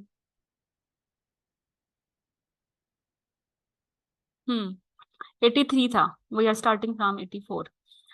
तो 84 में एक ब्रिटिश टीनेजर है। ठीक है, पहले मैं आपको बता दूं, दो लॉज आपने करने हैं। एक है एक टर्मिनेशन ऑफ प्रेगनेंसी के लिए होता है, ठीक है, और एक होता है कॉन्ट्रासेप्शन के लिए 15 ईयर से पहले। ठीक है, अब ये 15 ईयर की बच्ची है, ये टर्मिनेशन के लिए आई है ना, अबॉर्शन के लिए। तो जो इसका अबॉर्शन का ला है ना टीनेजर्स में, वो गिल्लिक है। ठीक है, आपने according to this law patient को देखना है कि बच्चा कंपीटेंट है या नहीं। पहले तो इनकरेज करिए, अपने पेरेंट्स को इन्वॉल्व करिए। अगर नहीं करना चाहता, without even parental consent, consent की एज 18 ईयर होती है, लेकिन फॉर टर्मिनेशन 15 ईयर की बच्ची, बट 13 ईयर से बड़ी, अगर कंपिटेंसी के क्राइटेरिया को मीट करती है तो यस, आप उसको कर सकते हैं। ठीक है, अब ये आप याद कर लें, ये शायद हमने नहीं किया। और ये दो लॉज हैं, ये पसंद हैं RCOG को। तो गिल्ली क्लार्क इसको देखेगा, अबार्शन को। तो ये 15-year-old British teenager who was pregnant and wants to pursue for abortion without the knowledge of her parents. तो what will be doctor do? तो डॉक्टर को ये नहीं करना कि वो ब्रिटिश गाइडलाइंस को देखेगा, नॉन ब्रिटिश गाइडलाइंस को देखेगा, या कॉन्ट्रासेप्शन की गाइडलाइंस या लॉज को देखेगा। वो अगर पेशेंट कंपिटेंट है, ला के जो फीचर्स हैं वो पूरे करती है, तो yes you can offer termination. गिलिक, GT याद कर लो, GT रोड होता है ना। हाँ, तो टर्मिनेशन TOG। ठीक है, अभी कॉन्ट्रासेप्शन के लिए आ गया, इसमें फ्रेजर होता है। ठीक है, तो फॉलो द फ्रेजर ला। ये याद रहेगा, कॉन्ट्रासेप्शन के लिए फ्रेजर, FC, KFC से याद कर लो, FC, GT रोड से JT रोड। तो ये ब्लाउज दोनों मिक्स हो जाते हैं। अबार्शन के लिए हम फॉलो करेंगे 15 ईयर वाली बच्चियों में गिलिक, और कॉन्ट्रासेप्शन के लिए फ्रेजर ला। ठीक है, ज्यादा डिटेल में जाने की जरूरत नहीं है। अब क्वेश्चन नंबर 86 मुझे बताएं। 86 में है, रिकॉर्डिंग हो रही है? कोई मसला? तो हाँ, रिकॉर्डिंग तो हो रही है, पहले नहीं हो रही थी तो इसलिए थोड़ा सा मैंने पास लिया। Okay, tell me, patient pregnant doing her like 24 weeks पे आई है डायबिटीज के लिए, and she is Asian. Asian है और BMI 36 है, तो ऑब्वियसली हाई रिस्क है। हाई रिस्क का हम सेकेंड ट्राइमेस्टर में करते हैं। और आप मुझे बताएं, अगर पेशेंट को प्रीवियस हिस्ट्री या जेस्टेशनल डायबिटीज हो तो फिर कब करते हैं OGDT? वो हम बुकिंग पे करते हैं। ठीक है, हालांकि वो भी हाई रिस्क है, लेकिन वो वेरी वेरी हाई रिस्क है, as we have done in our theory course, right? Theory session, in theory session of this subject, let me be very particular because everyone has attended this subject theory. तो हमने क्या किया था, हमने कहा था कि प्रीवियस CDM वालों को तो बुकिंग पे करनी है OGDT, बाकी सब अगर हाई रिस्क हैं तो उनकी हमने करनी है 24 वीक पे। इसकी कर ली है, तो इसका जो फास्टिंग है वो 5 है। हमने इस हमारी कट ऑफ क्या थी वैसे फास्टिंग की? 5.3 या 5.6? Choose pick, choose one. हाँ तो वो 5.6 थी, ये तो 5 है, नॉर्मल हो गया। 75 ओरल ग्लूकोज पिलाया, 2 घंटे बाद दोबारा इसकी शुगर चेक की, वो 7.1 आ गई, जबकि कट ऑफ 7.8 थी। ठीक है, तो ये नॉर्मल नहीं हो गया, दिस इज नॉर्मल। ये डेटा आपने इंटरप्रेट किया है एंड इट इज नॉर्मल। तो अभी मैं आपको दोबारा रिवाइज करवा दूं, जो ओजीडीटी है ना प्रेग्नेंट स्टेट का, उसमें हम करते हैं फास्टिंग 5.6 मिलीमोल, और जो 2 आवर हमने पोस्ट प्रेंडियल देखनी है शुगर लेवल, वो है 7.8। 7.8, 5.6 एंड 7.8, ये याद रखना। तो ये वैसे क्या कैसे दिखने में लिखती है, 5, 6, 7, 8। ये 4 डिजिट्स कंटिन्यूटी में आ गए ना, 5, 6, 7, 8। ओजिडिटी प्रेगनेंसी। और ये किसका है ओजिडिटी? नाइस का। और ये डिफरेंट है, if you are working in in your local country, India Pakistan, उनका डिफरेंट है, WHO का डिफरेंट है। बट आपने नाइस का ही करना है, 5, 6, 7, 8। ठीक है, चलो अब मुझे ये बताओ, pregnant lady with fever, loin pain, tenderness, ऊपर से कंप्लीट यूरिन भी खराब, पस सेल्स भी हैं, तो ये डायग्नोसिस मुझे बताओ। डायग्नोसिस बताओ, यहाँ आप फंस जाते हो डायग्नोसिस में। बिकॉज अगर मैं कहूँ ये प्रेग्नेंट पेशेंट है, जी चलो मैं इसको कहती हूँ पोस्ट ऑप पेशेंट है, पोस्ट ऑप पेशेंट है, इसकी सर्जरी हुई है, सर्जरी के बाद इसको यही सारा लॉइन पेन है, और इसको पसल्स हैं, कंप्लीट यूरिन इसका खराब है, तो this is ureter injury, or this is pyelonephritis, or this is cystitis. हाँ, क्या करेंगे इसको, वेरी इंपॉर्टेंट। हाँ देखो, जब भी कंप्लीट यूरिन एग्जामिनेशन खराब आए ना, आपने असेंडिंग इन्फेक्शन से स्टार्ट करना है, यूटीआई है, ठीक है, या सिस्टाइटिस है या पाइलोनेफ्राइटिस है। जो यूटीआई है उसमें सिर्फ डिसयूरिया होता है, सिस्टाइटिस में ब्लैडर की जगह पे पेन होता है, जबकि फ्लैंक पेन पाइलोनेफ्राइटिस में होता है, और पेशेंट को ज्यादा फीवर होता है, ज्यादा उसकी हालत सेप्टिक होती है या पायरेटिक होती है। ठीक है, अगर मैं ये कहूँ कि लॉइन पेन है, सर्जरी हुई है, ओलिग्यूरिया है, तो फिर ये यूरेटर इंजरी है। अगर ये यूरेटर इंजरी है तो फिर तो इन्वेस्टिगेशन और ट्रीटमेंट चेंज हो गई ना। तो इसलिए आपने ये जो बज़वर्ड है ना, ये याद रखने हैं। ठीक है, तो अगर ये ओलिग्यूरिया होता तो यहाँ तो सबसे पहले केयू भी कराते, स्कैन करते, सबसे पहली इन्वेस्टिगेशन है। और यहाँ ये सेंडिंग इन्फेक्शन की सबसे पहली इन्वेस्टिगेशन कंप्लीट यूरिन थी, वो तो ओके है। और ये है भी क्लिनिकली, हमें लगता है sending infection, line point pyelonephritis, इसमें क्या करना है, एडमिट करके एंटीबायोटिक्स देंगे आईवी या ओपीडी में। ऑप्शन लिखा तो हुआ है खैर, बट रीजन ये है कि पाइलोनेफ्राइटिस में आईवी देनी होती है फर्स्ट 72 आवर में, तो वो एडमिट करके ही देंगे ना। तो ये ऑप्शन सी बनती है इस तरीके से। बट इस क्वेश्चन के थ्रू आपके 10-15 क्वेश्चन भी आराम से हो जाएंगे अगर इस कॉन्सेप्ट को लेके चलो तो। अच्छा, नेक्स्ट है, प्रेग्नेंट पेशेंट सस्पेक्टेड टू है पल्मोनरी एम्बोलिज्म। प्रेगनेंसी में आपको पता है पल्मोनरी एम्बोलिज्म में हमने किया था, पल्मोनरी एम्बोलिज्म में सबसे पहले हमने पेशेंट की चेस्ट एक्सरे करना है, फिर वो अगर नॉर्मल है तो वीक्यू स्कैन करना है, वेंटिलेशन परफ्यूजन स्कैन कर सकते हैं, और अगर अब नॉर्मल है तो सीटीपीए करना है, यही किया था ना। तो टेल मी कि इस नॉलेज को ध्यान में रखो कि क्या एंजियोग्राफी करना कॉन्ट्राइंडिकेटेड है, मतलब सीटीपीए करना कॉन्ट्राइंडिकेटेड है? नहीं, गलत। डायग्नोज बाय विनोग्राफी, विनोग्राफी से डायग्नोज हो जाता है प्रॉपरली।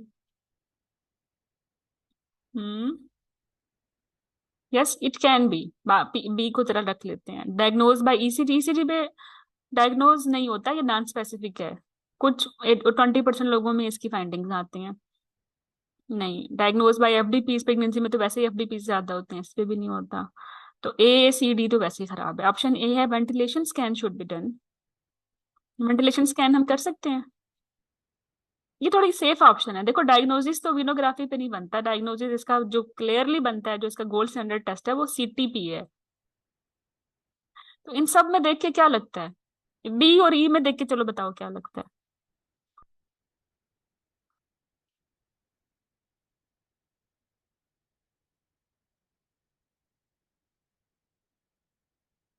हम परफ्यूजन स्कैन नहीं करते प्रेगनेंसी में, वेंटिलेशन कर लेते हैं।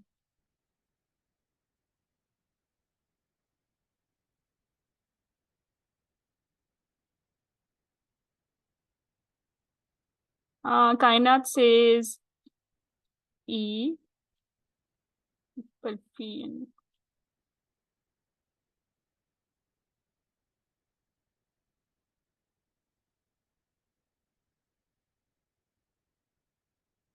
पहले आप मुझे बताएं, VQ स्कैन अगर हम करते हैं प्रेगनेंसी में, जिसको हम वेंटिलेशन और परफ्यूजन स्कैन दोनों कहते हैं, तो वो कौन सी एक इम्पोर्टेंट कंडीशन है जिसमें CTPA नहीं करना? हालांकि हमने अभी डिसाइड किया ओवरऑल CTPA अच्छा है, या चेस्ट एक्सरे अगर एबनॉर्मल है तो CTPA अच्छा है। This is only the most important, most sensitive and specific test for pulmonary embolism. But एक कंडीशन है, ठीक है, उसमें CTPA नहीं करना, उसमें VQ ही करना है। वो क्या है?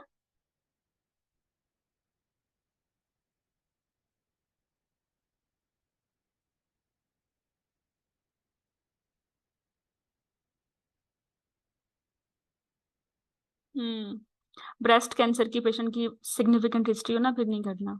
ठीक है, बट एनीवे ऑप्शन बी भी ठीक है और ऑप्शन ई भी ठीक है। ठीक है, तो अगर चेस्ट एक्सरे नॉर्मल है, VQ खराब है, तो डायग्नोज हो भी जाता है। अगर VQ पे डायग्नोज हो गया तो फिर भी हम पेशेंट को ट्रीट ही करते हैं।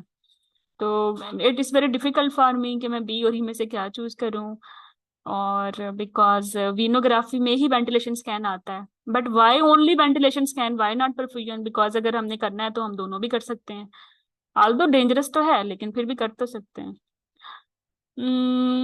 टाई पड़ गई की तो मैंने खरी बनाई थी, बट मुझे लगता है why only ventilation, why not perfusion? Perfusion भी कर लेते हैं, मतलब आई आई नो नहीं करना, ओवरऑल तो कुछ भी नहीं करना, रेडिएशन है फिर इसमें। तो लेकिन ओवरऑल जो रिस्क है, चाहे CTPA हो चाहे VQ हो, वो कम है। CTPA ना पीड्स के लिए अच्छा होता है, लेटर ऑन बच्चे के लिए अच्छा होता है। तो और माँ को ज्यादा रिस्क होता है इसमें ना, CTPA करने से ना। लेकिन बट एनीवे, पल्मोनरी एम्बोलिज्म खुद ही इतना डेंजरस है तो हम CTPA भी कराते हैं। तो इन दोनों को अगर आपने कंपेयर करना है तो कंपेयर भी कर लेते हैं। कंपैरिजन स्लाइड हम थ्री में भी कर चुके हैं। हाँ, ये देखो, this was our comparison slide. के अगर PQ हो गया है तो यस, CTPA बच्चे के लिए अच्छा था ना, माँ को ब्रेस्ट कैंसर का रिस्क हो जाता है। और low risk of childhood cancer है। अगर पेशेंट में ब्रेस्ट कैंसर का पहले से ज्यादा रिस्क है तो फिर CTPA नहीं करते, ये वाहिद कंडीशन है, उसमें VQ कर लेते हैं। But overall in both situations the absolute risk is very small. Women should be involved in the decision making to undergo CTPA और VQ scanning. Ideally informed consent should be obtained before these tests are undertaken. तो इस slide से हमें ये लगता है कि जो हमारे बज़वर्ड हैं कि ओवरऑल तो CTPA अच्छा है। ठीक है, CTPA में ब्रेस्ट कैंसर का रिस्क ये है, तो इसलिए अगर पेशेंट में खुद ब्रेस्ट कैंसर की हिस्ट्री है तो फिर आप VQ कर सकते हैं। तो VQ करने की जो इंडिकेशंस हैं, एक तो ये ब्रेस्ट कैंसर की हिस्ट्री हो गई, और दूसरा चेस्ट एक्सरे आपको नॉर्मल मिल जाए। ये दो कंडीशंस हैं कि yes you can go for venography. तो venography in that sense can be diagnostic. तो I will pick the now I will pick the option B. What you say? क्या आपको क्या लगता है? हम्म, ये देखो ना, अगर चेस्ट एक्सरे करवाया है।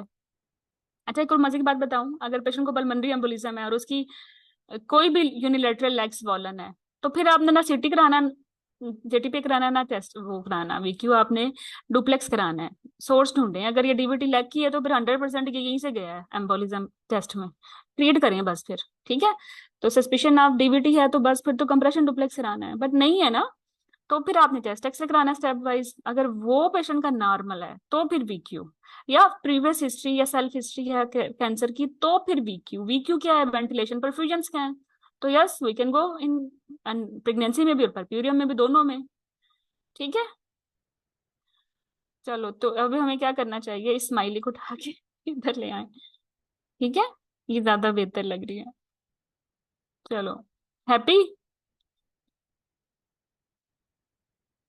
विनोग्राफी वाला ठीक है, I am happy with this. मतलब मुझे लगता है वेंटिलेशन स्कैन भी कर सकते हैं, और वो कह रहे हैं शुड बी डन, सिर्फ ये करना चाहिए नहीं। फिर शुड वाली ऑप्शन तो सेफ नहीं है ना, शुड तो फिर CTP होना चाहिए था, या फिर स्टेप बाय स्टेप एक्सरे। तो be looking better. I am reviewing this की 89 question. 25-year-old lady with 4 previous miscarriages, the most useful investigation क्या है? हमने पढ़ा था ना, रिकरेंट मिसकैरेजेस, में मोस्ट स्ट्रॉन्ग डिस्क क्या होता है, कौन सा था थ्रोम्बोफिलिया, एपीएलएस या हेरिडिटरी? हाँ कायनात, सही कह रहे हो आप, दिस इज विनोग्राफी, एपीएलएस, ठीक है। तो हमें क्या करना चाहिए, कैरोटाइपिंग करानी चाहिए, thrombophilia screening, HSG, uterine anomalies के लिए। तो आपकी की तो सामने ही है। Hmm, if it is thrombophilia, if it is APLS, then it is D. Yes. तो बस ये तो हम पहले भी कर चुके हैं कि प्रोडक्ट्स ऑफ कंसेप्शन अगर अवेलेबल हैं तो हम उस देखते हैं उसका उसका अगर वो नॉर्मल आता है, उसमें अनबैलेंस ट्रांसलोकेशन आती है तो पेरेंट्स का करते हैं, पेरेंट्स में भी आती हैं तो फिर रेफर टू जेनेटिस्ट, लेकिन आईवीएफ नहीं कराना, बस एक्सप्लेन कर देंगे। दूसरा जो ये है कि एक पेशेंट अगर हमारे पास ऑन गोइंग मिसकैरेज के साथ आई है, अभी हमारे पास प्रोडक्ट्स ऑफ कंसेप्शन मौजूद हैं, तो टॉप प्रायोरिटी फिर उसी का साइटोजेनेटिक लाइसिस है ना, पीओसीज का, प्रोडक्ट्स ऑफ कंसेप्शन का, फिर उसको प्रोसीड करें। सेकंड नंबर पे फिर एपीएलएस आएगा और फिर थर्ड पे यूट्राइन एनोमलीज आएंगी। ठीक है, उसके लिए आइडियल तो ये है कि 3D डोपलर हो, और इन्वेसिव में या स्टेप वाइज में हम चलते हैं एचएसटी या स्टेरोस्कोपिक के थ्रू, और नॉन इन्वेसिव में first line investigation uterine anomalies की टीवीएस होती है। बट एनीवे जो क्वेश्चन का थीम है वो ये है स्ट्रॉन्ग बताएं, और प्रीवियस 4 है, अभी तो कोई कंजेक्टिव मिसकैरेज नहीं है, तो सबसे पहले फिर एपीएलएस ही कराना है। ठीक है। अच्छा, pregnant women in first trimester has nausea and vomiting with 4+ ketones in urine, the correct management क्या है? अब ये हाइपरेमेसिस ग्रेविडारम आप याद करें, you have done this with me in theory, हमने हाइपरेमेसिस ग्रेविडारम की स्कोरिंग भी की थी, डेफिनेशन भी पढ़ी थी, ट्रायड भी बनाया था, स्टेप वाइज अप्रोच भी की थी, फ्लूइड्स के बारे में भी बात की थी। Now option D. ठीक है, डेक्सट्रोज से तो और ज्यादा वर्नी खराब हो जाती है, इनकेफलोपैथी हो जाती है, तो हमने रिंगर लेक्टेट देना है। ठीक है, and antiemetic as inpatient, क्योंकि ketonuria, ketones in itself indication of inpatient admission. ठीक है।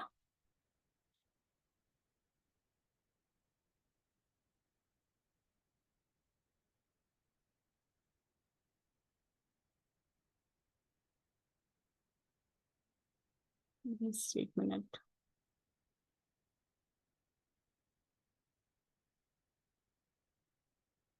तो ये हमारी स्लाइड थी, और इसमें हमने पढ़ा था कि स्कोर टोटल 15 होते हैं, टिल 12 ओपीडी ट्रीटमेंट है, 13 वालों की एम्बुलेटरी मतलब डे केयर है, जो ड्यूरिंग एम्बुलेटरी केयर ठीक नहीं होते, या उनको परसिस्टेंट वोमिटिंग होती है और आईवी एंटीमेटिक की जरूरत है, या उनको प्रोटीन या कीटोन्स यूरिया, उनको इनको एडमिट करना है, उनकी इनपेशेंट केयर करनी है। ठीक है। अच्छा, फिर दोबारा इम्पोर्टेंट है, अब बताओ, अभी सीटीजी की बातें की है ना हमने, अब मुझे बताएं कि सीटीजी फाइंडिंग, अभी सीटीजी का ट्रेस भी दिया हुआ होगा, ट्रेस बता रहा है, क्लिनिकली तो वो 6 सेंटीमीटर है, एक्सेलरेशन नहीं आ रही, डिसेलरेशन भी नहीं आ रही। ठीक है, वेरिएबिलिटी 5 से 25 में सही होती है, इसकी 20 है, ये भी ठीक है, और वेरिएबल डी सेल्स आ रही हैं, वेरिएबल डी सेल्स के साथ जो उनके कंसर्निंग फीचर्स या एटिपिकल फीचर्स मेंशन नहीं है तो we will take it normal, तो अब तक तो नॉर्मल है। ठीक है। तो इसकी वजह क्यों कराई इन्होंने, फिटर ब्लड पीएच करानी नहीं चाहिए थी? क्या आपको लगता है करानी चाहिए थी ऑन एट दिस सीटीडी? अभी तो कुछ रहता है कायनात, अभी सेशन है, अगर आप लोग चाहें तो हम इसको 2 पार्ट में कर लेते हैं, रात को कर लेंगे, मतलब यू कैन हैव नमाज break and dinner break. Labour में अगर एक्सेलरेशन नहीं है तो कोई प्रॉब्लम नहीं है, स्ट्रेस सीटीजी में एक्सेलरेशन का ना होना कोई प्रॉब्लम नहीं है। रात दिया, अच्छी बात है कि डिसेलरेशन भी तो नहीं है ना, बाकी फीचर्स तो ठीक है। बट एनीवे, तो नहीं, खैर, देखो फिटल ब्लड सैंपलिंग जो अभी नाइस 2022 की इंट्रापार्टम केयर है फिटल मॉनिटरिंग की, उन्होंने बोला है फिटल ब्लड सैंपलिंग आप कंसीडर करें फॉर रिसर्च पर्पस। अब इस पे सिटीजी के साथ ये मैंडेटरी नहीं किया उन्होंने, लेकिन निकाला भी नहीं है बिकॉज कंसीडर का वर्ड है, तो आ तो सकता है। ठीक है, हम कर लेते हैं सीटीजी एफबीएस की इंटरप्रिटेशन। तो एफबीएस 7.25 नॉर्मल है या अब नॉर्मल है? हम्म, पहले हम ये, मैं सीटीजी तो मेरे ये दिखाई देती हूँ, जस्ट होल्ड।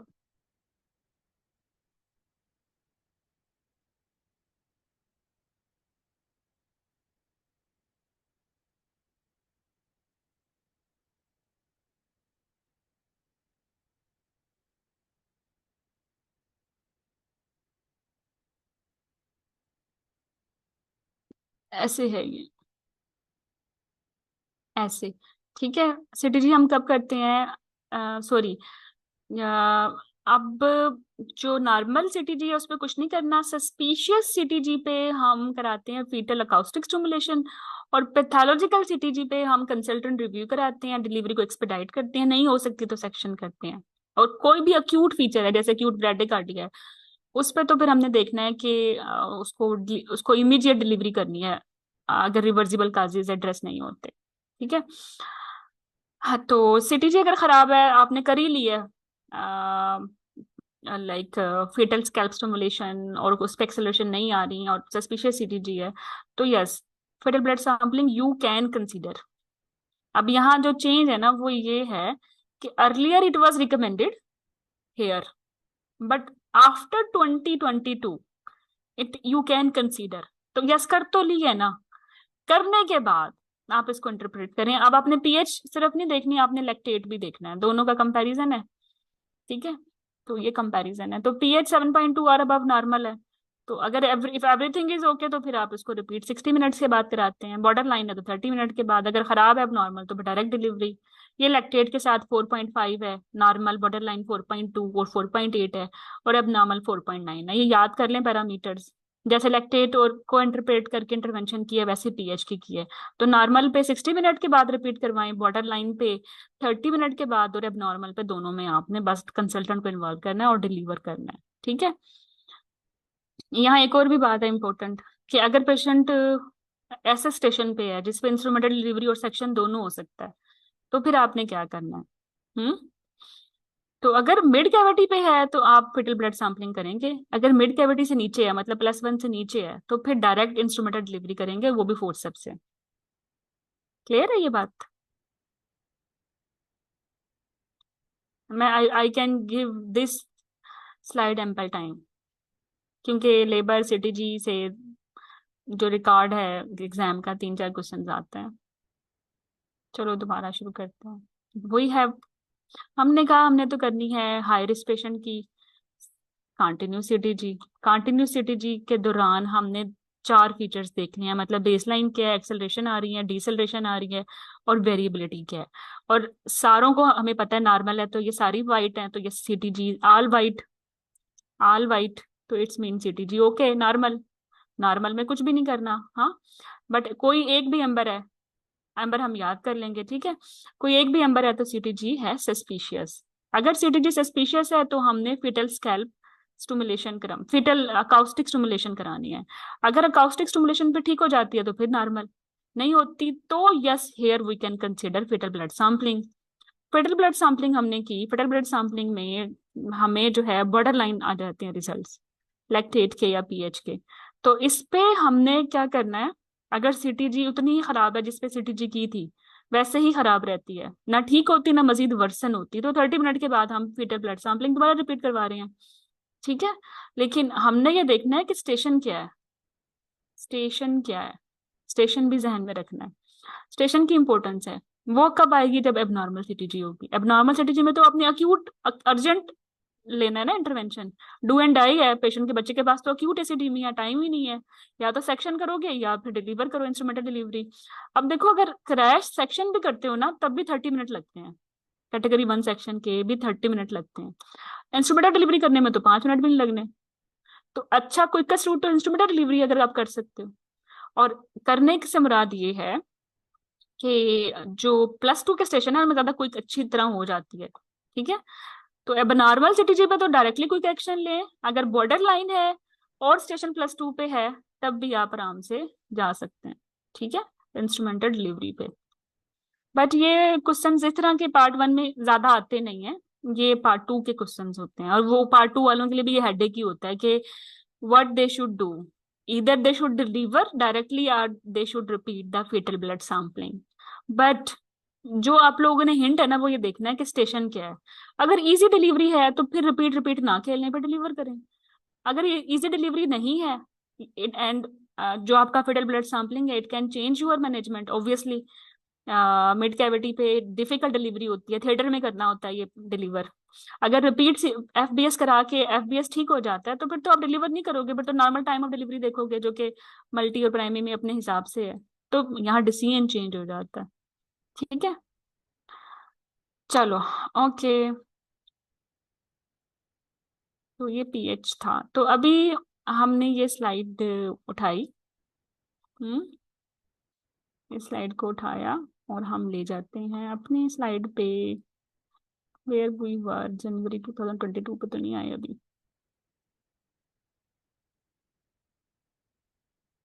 ये भी हो गया, आई थिंक 80s में थे।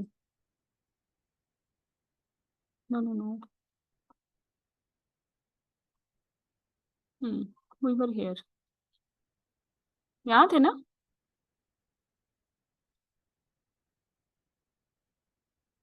ठीक है, तो हम इधर थे, इधर अब लगा लो इसको सीटीजी को। चलो अब बताओ कि ये पीएच जो है 7.25 क्या है। 7.2.5 और अबव, इसमें हमने क्या कराना है। नॉर्मल है ना, और बाकी सिटीजी भी नॉर्मल है। तो ये क्वेश्चन ही ढीला सा है। आई एम होपफुल के एग्जाम में कुछ होगा, सीटीजी सस्पिशियस होगी, कोई ना कोई एक फीचर होगा। चले हम बोल देते हैं वेरिएबल डी सेल्स हैं इसकी विद एटिपिकल, उसमें बनता है सस्पिशियस सिटीजी आ जाएगी क्योंकि वो एम्बर फीचर बना रही है इसको। हाँ, इसमें फिर हम yes we can go for, first we will go for fetal acoustic stimulation. अगर उस पर भी कोई नहीं बच्चे का रिस्पांस तो फिर एफबीएस। एफबीएस पे अगर 7.25 आती है तो फिर हम क्या करेंगे, जो आइडियल की है वो ये है कि कंटिन्यू रखेंगे ट्रेस को, कि मजीद पैथोलॉजिकल तो नहीं होता, क्योंकि अगर होता है तो फिर तो अर्ली इंटरवेंशन करनी है। अगर सेम रहता है, सेम सीटीजी ऐसे जो ऊपर लिखी हुई है वैसे रहती है, तो फिर हमने 61 आवर के बाद देखना है। तो इसमें कोई ऑप्शन है रिपीट सैंपल नाउ आउट हो गया, 30 मिनट आउट हो गया, इमरजेंसी सेक्शन आउट हो गया, तो ये ऑप्शन डी सही बनती, सेफ बनती है। है तो एक्सक्लूजन की लेकिन सेफ है, we not going to repeat it unless CTG अगर within this time period 1 hour और 60 मिनट अगर खराब नहीं होती। ठीक है, और ये सस्पिशियस सीटीजी है बिकॉज एटिपिकल मैंने डाला है। अब क्लियर है? अगर क्लियर है तो बता दें, नहीं तो फिर ये तो पक्का एग्जाम में तो आना ही है। मेक इट क्लियर, ये इंपॉर्टेंट क्वेश्चंस हैं लेबर के फॉर योर एग्जाम। सफिया को क्लियर है, बाकी नौशीन आपको क्लियर है? कुरत, सादिया, सादिया बतूल, सफिया, दोबारा से सुनेंगे। देखो मैं बता देती हूँ, नॉर्मल नॉर्मल आ गया ना फिटल ब्लड सैंपलिंग, तो it should not be repeated less than 1 hour. और जो बॉर्डर लाइन आते हैं ना उनको 30 मिनट पे रिपीट करते हैं। ठीक है, और जो अब नॉर्मल आते हैं उस पे बस आपने डिलीवर करना है। लाइक अगर 6 सेंटीमीटर है तो फिर तो सेक्शन ही होगा, अगर फुल्ली है और +2 पे पड़ी हुई है या इवन +1 पे भी है। अब तो ये नॉर्मल है ना, इसमें तो रिपीट करवाना ही नहीं है, इसमें तो बस डिलीवर करना है। तो इंस्ट्रूमेंटेड डिलीवरीज है, मिड कैविटी है, अकॉर्डिंग टू द सिनेरियो। अब ठीक है। हम्म,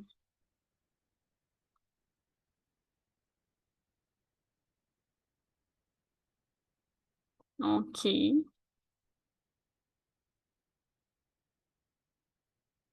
चलो बाकी आप लोगों ने अजान की ब्रेक लेनी हो तो ले लीजिएगा, फिर मैं कोशिश करती हूँ जल्दी जंप करती हूँ।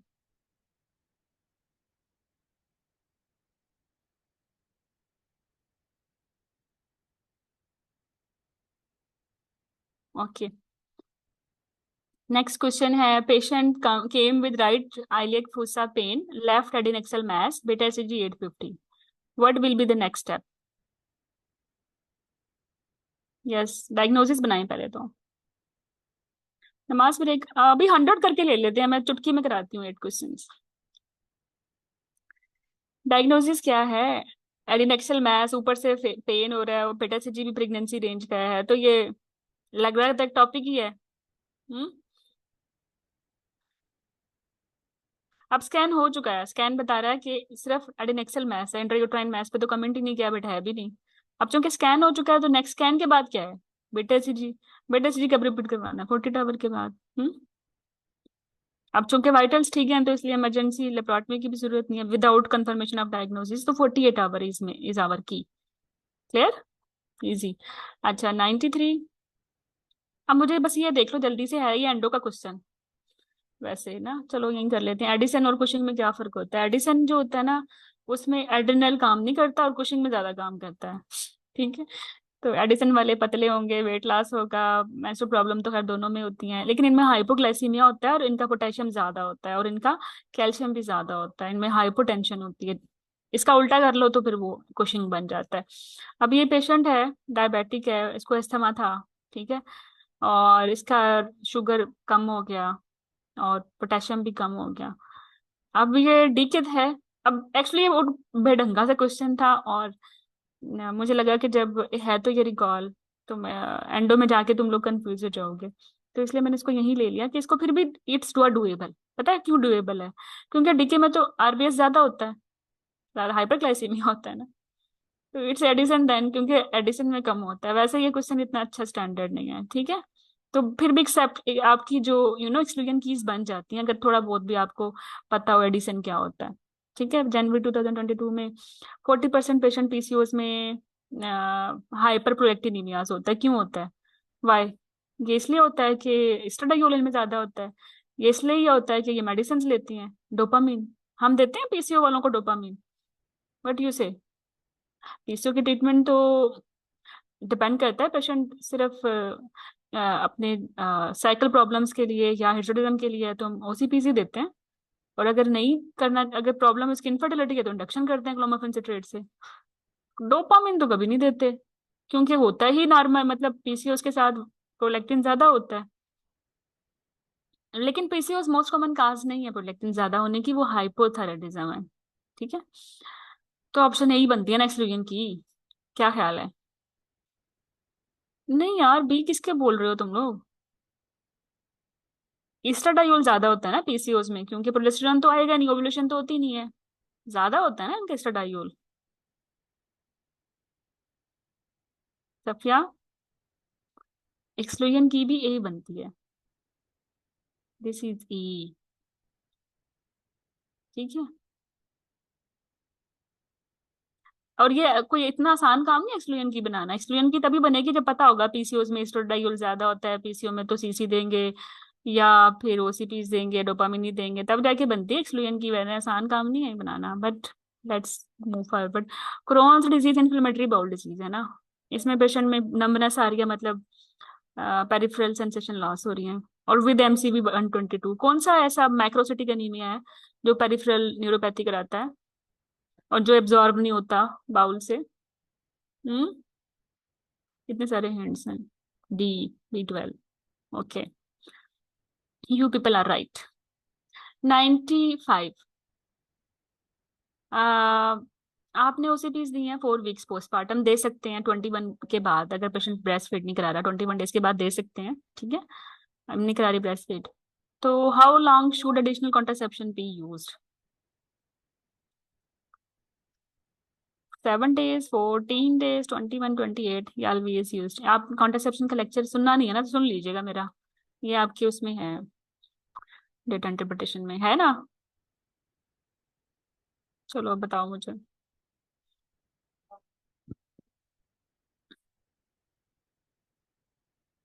इंपॉर्टेंट है बच्चों ये कॉन्ट्रासेप्शन के क्वेश्चन। देखो ओसीपीज काम करती हैं ओवुलेशन डिले करके, और इनका बेस्ट काम ये है कि इनको साइकिल के विद इन 5 डेज दिया जाए।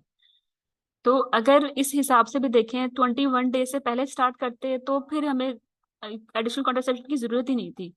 अब तो हम जाके इसको 28 डे के बाद स्टार्ट कर रहे हैं, तो अब शुरू में ओवुलेशन सप्रेस करने के लिए कम से कम 7 गोलियां तो कंजेक्टिव खाए ना। तो 7 days है। Okay, 96 screening test for iron def, ये तो सबको पता है। क्या किस टेस्ट से हम आयरन डेफिशिएंसी को देखते हैं? सबसे अच्छा टेस्ट कौन सा है? फेरेटिन, सीरम आयरन, या टीआईबीसी?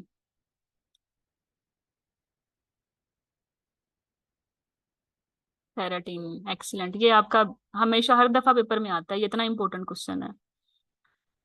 हाँ, फर्स्ट लाइन टेस्ट भी सीरम फेरेटिन ही है, ठीक है। आयरन डेफिशिएंसी एनीमिया में। लेकिन जो सीरम फेरेटिन है ना, वो अक्यूट रिएक्टेंट प्रोटीन भी है। अगर पेशेंट को आयरन डेफिशिएंसी एनीमिया भी है और साथ में इन्फ्लेमेशन भी है, सीआरपी ज्यादा दे रही है, तो फिर नहीं करा सकते इसको। फिर आपने कराना है, हाँ, फिर आपने टीआईबीसी देखना है, पेरी ये ट्रांसफेरिन सेचुरेशन देखनी है, सीरम आयरन देखना है, फिर ये सारे टेस्ट होंगे। बट वो अभी पार्ट 2 की डोमेन है, आपके लिए इतना ही काफी है। कॉमनेस्ट काज ऑफ हाइपोथायराइडिज्म क्या है? ऑटोइम्यून होती है ना हाइपोथायराइडिज्म की कॉमनेस्ट काज, और उसमें क्या? ये तो इतना इजी पीजी क्वेश्चन है। हाँ, यस, इट इज आप। अच्छा, हैशिमोटो और ऑटोइम्यून थायराइडाइटिस, इनमें कोई फर्क है? देखो, ऑटोइम्यून थायराइडाइटिस से तो दो सिचुएशंस हो सकती हैं। ग्रेविस भी तो ऑटोइम्यून है। ये हाइपो में देखो ना, ऑटोइम्यून कौन सा है, आप बताओ। वो तो हैशिमोटो है ना। Commonest one is Hashimoto. Autoimmune thyroiditis usually postpartum हो जाते हैं, और ये में शुरू में हाइपर भी होता है, बहुत सारी बातें हैं। ऑप्शन ये बेहतर है। Hepatitis 98 question. अब देखो, ये वैसे है तो घटिया सही, इसमें शायद रिकॉल इशू है, लेकिन इसको ठीक कर लेंगे। ऐसे एंटीजन पॉजिटिव है, इसकी एंटीबॉडी भी पॉजिटिव है, हो ही नहीं सकता एंटीजन के साथ उसकी एंटीबॉडी भी हो, तो ये क्वेश्चन सही नहीं है। ठीक है, लेकिन कोई बात नहीं, हमारा एम तो ये है ना कि हमारा कॉन्सेप्ट ठीक हो। इसका ई एंटीजन भी नेगेटिव है और एंटीबॉडी पॉजिटिव है, तो ये तो अच्छी बात है। इसका मतलब है अक्यूट इन्फेक्शन नहीं है, प्रोलिफरेटिव ना, ट्रांसमिशन बच्चे की भी कम होगी। फिर इसमें एंटीजन, कोर एंटीजन पॉजिटिव है और नेगेटिव है। ओके, तो ये क्या है? विच explains the above. Let's assume के एस एंटीजन इसका नेगेटिव है, फिर बात बनेगी ना। चलो, ऐसे बनेगी, देखो मेरी बात सुनो। जो हेपेटाइटिस बी सरफेस एंटीजन है ना, ये सरफेस पे होता है, और ये ड्यूरिंग अक्यूट या क्रॉनिक इन्फेक्शन ज्यादा हो सकता है। मतलब जब भी एस एंटीजन पॉजिटिव होगा, इसका मतलब है इन्फेक्शन तो कहीं ना कहीं है। जब इसकी एंटीबॉडी आ जाएगी, तो इसका मतलब क्या है कि अब इतने हालात बुरे नहीं है। तो ये एंटीबॉडी जो है ना, ये बताती है रिकवरी, राइट। और ये वैक्सीन पर्सन में भी पॉजिटिव हो जाती है। तो वैक्सीन में क्या होता है, हमें क्या मिलेगा? हाँ, वैक्सीन में हमें एस एंटीजन नेगेटिव मिलेगी, और को इसकी जो एंटीबॉडी है एस की, वो पॉजिटिव मिलेगी। सिर्फ सिर्फ एस की एंटीबॉडी पॉजिटिव मिलेगी, सी नहीं मिलेगी इम्यून पेशेंट में। ठीक है। अच्छा, फिर हमने बोला जो कोर एंटीजन एंटीबॉडीज हैं वो क्या होती हैं? Total hepatitis B core antibody, ये जो है appeared at the onset of the acute infection and persist for long। अगर एंटीबॉडीज की एम टाइप की है तो वो अक्यूट को बताएगी, अगर जी टाइप की है तो लॉन्ग को बताएगी। ठीक है, ये इन्होंने बताया होगा। लेकिन ये इंपॉर्टेंट है इधर कि अगर एस एंटीजन नेगेटिव है कि बाकी सारी भी ये जो एंटीबॉडीज है नेगेटिव है, तो इसका मतलब है अभी नॉन इम्यून है, इसको इन्फेक्शन हो सकता है, या फिर विंडो पीरियड में होगा। और अगर नेचुरल इन्फेक्शन हुआ है, immunity due to natural infection, तो इसमें कोर एंटीबॉडी भी पॉजिटिव होगी विद एस। अगर वैक्सीनेशन के साथ है, तो इसमें सिर्फ S antigen positive, S antigen की एंटीबॉडी पॉजिटिव होगी। अक्यूट इन्फेक्शन में देखो एस भी पॉजिटिव होगा। ठीक है, और जो एस पॉजिटिव है तो फिर इसकी एंटीबॉडी तो नेगेटिव होगी। और अक्यूट इन्फेक्शन में जो आईजीएम है कोर का, वो भी पॉजिटिव होगा। ठीक है। अब क्रॉनिक इन्फेक्शन में क्या होगा? एस एंटीजन तो पॉजिटिव है ही क्योंकि इन्फेक्शन है, कोर भी पॉजिटिव है, लेकिन क्रॉनिक है ना, तो इसलिए एम जो है कोर का वो नेगेटिव है। Got my point? तो ये इंपॉर्टेंट है। बाकी अगर इन्फेक्शन है, जैसे अगर एस एंटीजन पॉजिटिव है, तो वो इन्फेक्शन इम्यून टॉलरेंस है, इम्यून क्लियरेंस है, इम्यून कंट्रोल है, या इम्यून एस्केप है, वो इसके वेरियस फेजेस हैं जो कि we can easily deal with it like this के। अगर इम्यून टॉलरेंस की फेज है तो डीएनए ज्यादा होगा। ई एंटीजन तो हम पॉजिटिव है क्योंकि ये है ही खराब, इसकी एंटीबॉडी, जब ये एंटीजन पॉजिटिव है तो एंटीबॉडी ने तो वैसे ही नहीं होना। ये तो रूल है ना कि हेपेटाइटिस की कोई भी एंटीजन अगर पॉजिटिव है तो उसकी relevant antibody will not be positive, और एंटीबॉडी का पॉजिटिव होना टुवर्ड्स रिकवरी होता है। एलएफटीज नॉर्मल है, अगर डीएनए ज्यादा है, एलएफटीज नॉर्मल है, तो ये इम्यून टॉलरेंस फेज है। अगर डीएनए ज्यादा है और अगर एलएफटी भी खराब है, तो ये इम्यूनिटी खराब हो गई है, इम्यूनिटी ने escape मतलब क्लियर हो चुकी है, तो ये इम्यून क्लियरेंस फेज है। ठीक है। अगर डीएनए पेशेंट का ठीक हो गया, तो इसका मतलब आप कंट्रोल की तरफ चल रहा है, लेफ्टिस भी ठीक हो गया।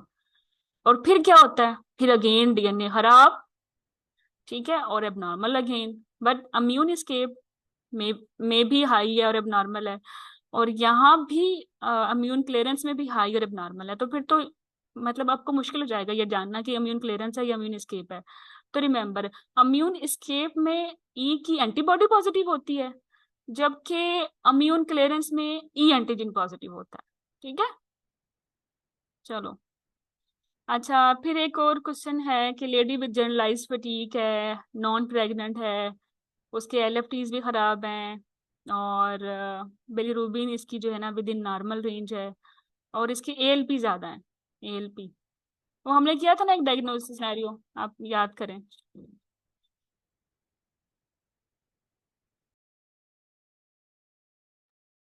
क्या करें, गाल स्टोन्स में ज्यादा होता है, उसमें तो बहुत पेन होगा ना।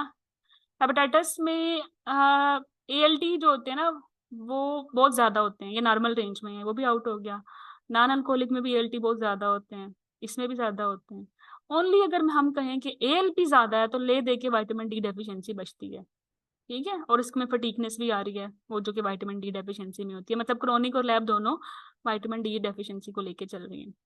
99 में 60 ईयर ओल्ड पेशेंट है, अल्ट्रासाउंड पे थिकनेस, एंडोमेट्रियल थिकनेस 3 mm है। ठीक है, और बायलैटरल मल्टीलोकुलर सिस्ट है 5 mm की, एडिनेक्सा में या ओवेरियन साइटीज भी है, C125 भी ज्यादा है। तो RMI कैलकुलेट करें, आप कर सकते हो, मुझे पता है 60 ईयर पे स्कोर 3 आ जाएगा। ठीक है, थिकनेस की हमें जरूरत ही नहीं है, हमने तो ओवेरियन को देखना है ना, साइज को। ओवेरियन सिस्ट तो है 1 mm से बड़ी, तो इसका मतलब इसको तो RMI लगेगा। एसआईटीज का 1 नंबर। हम्म, और मल्टीलैकुलर है तो अगेन 1 नंबर। जब दो फीचर्स पॉजिटिव हो तो स्कोर 3 हो जाता है, 3 × 3, और उसको मल्टीप्लाई कर दें 150 से, तो 9, तो 909, हाँ, तो ये समवेयर विल बी क्या आएगा, 450 तक आएगा, 450 तक ही आएगा। बट ये इसका फार्मूला बता दिया मैंने। अच्छा, फिर हर्पीज को आपने करना था, ये क्वेश्चन पूरा नहीं है। उन्होंने बोला है कि पिक द करेक्ट की फॉर हर्पीज। अगर मैं आपको बोलूं कि बच्चा ठीक है हर्पीज वायरस के बैकग्राउंड में, और बच्चे की जो है ना बच्चे में फीचर्स है निमोनाइटिस के, मिकोजल मेम्ब्रेन के, ठीक है, तो ये प्राइमरी हर्पीज है या सेकेंडरी हर्पीज है? Tell me what you are expecting इस फीचर्स के साथ। Let me to clear it, तो इसको थोड़ा सा बेहतर कर लेते हैं। हाँ, यस, प्राइमरी हर्पीज में आपको मिलेगा, ये फीचर्स मिलते हैं। ठीक है, प्राइमरी हर्पीस तो कराता ही नहीं है ना माल फॉर्मेशन, वो तो वेरिसिला कराता है, तो ये मैनिफेस्टेशन आएंगे। इजी पीजी, 100 क्वेश्चन हो गए हैं, नमाज ब्रेक के बाद बाकी कर लेंगे। ठीक है, तो टीपी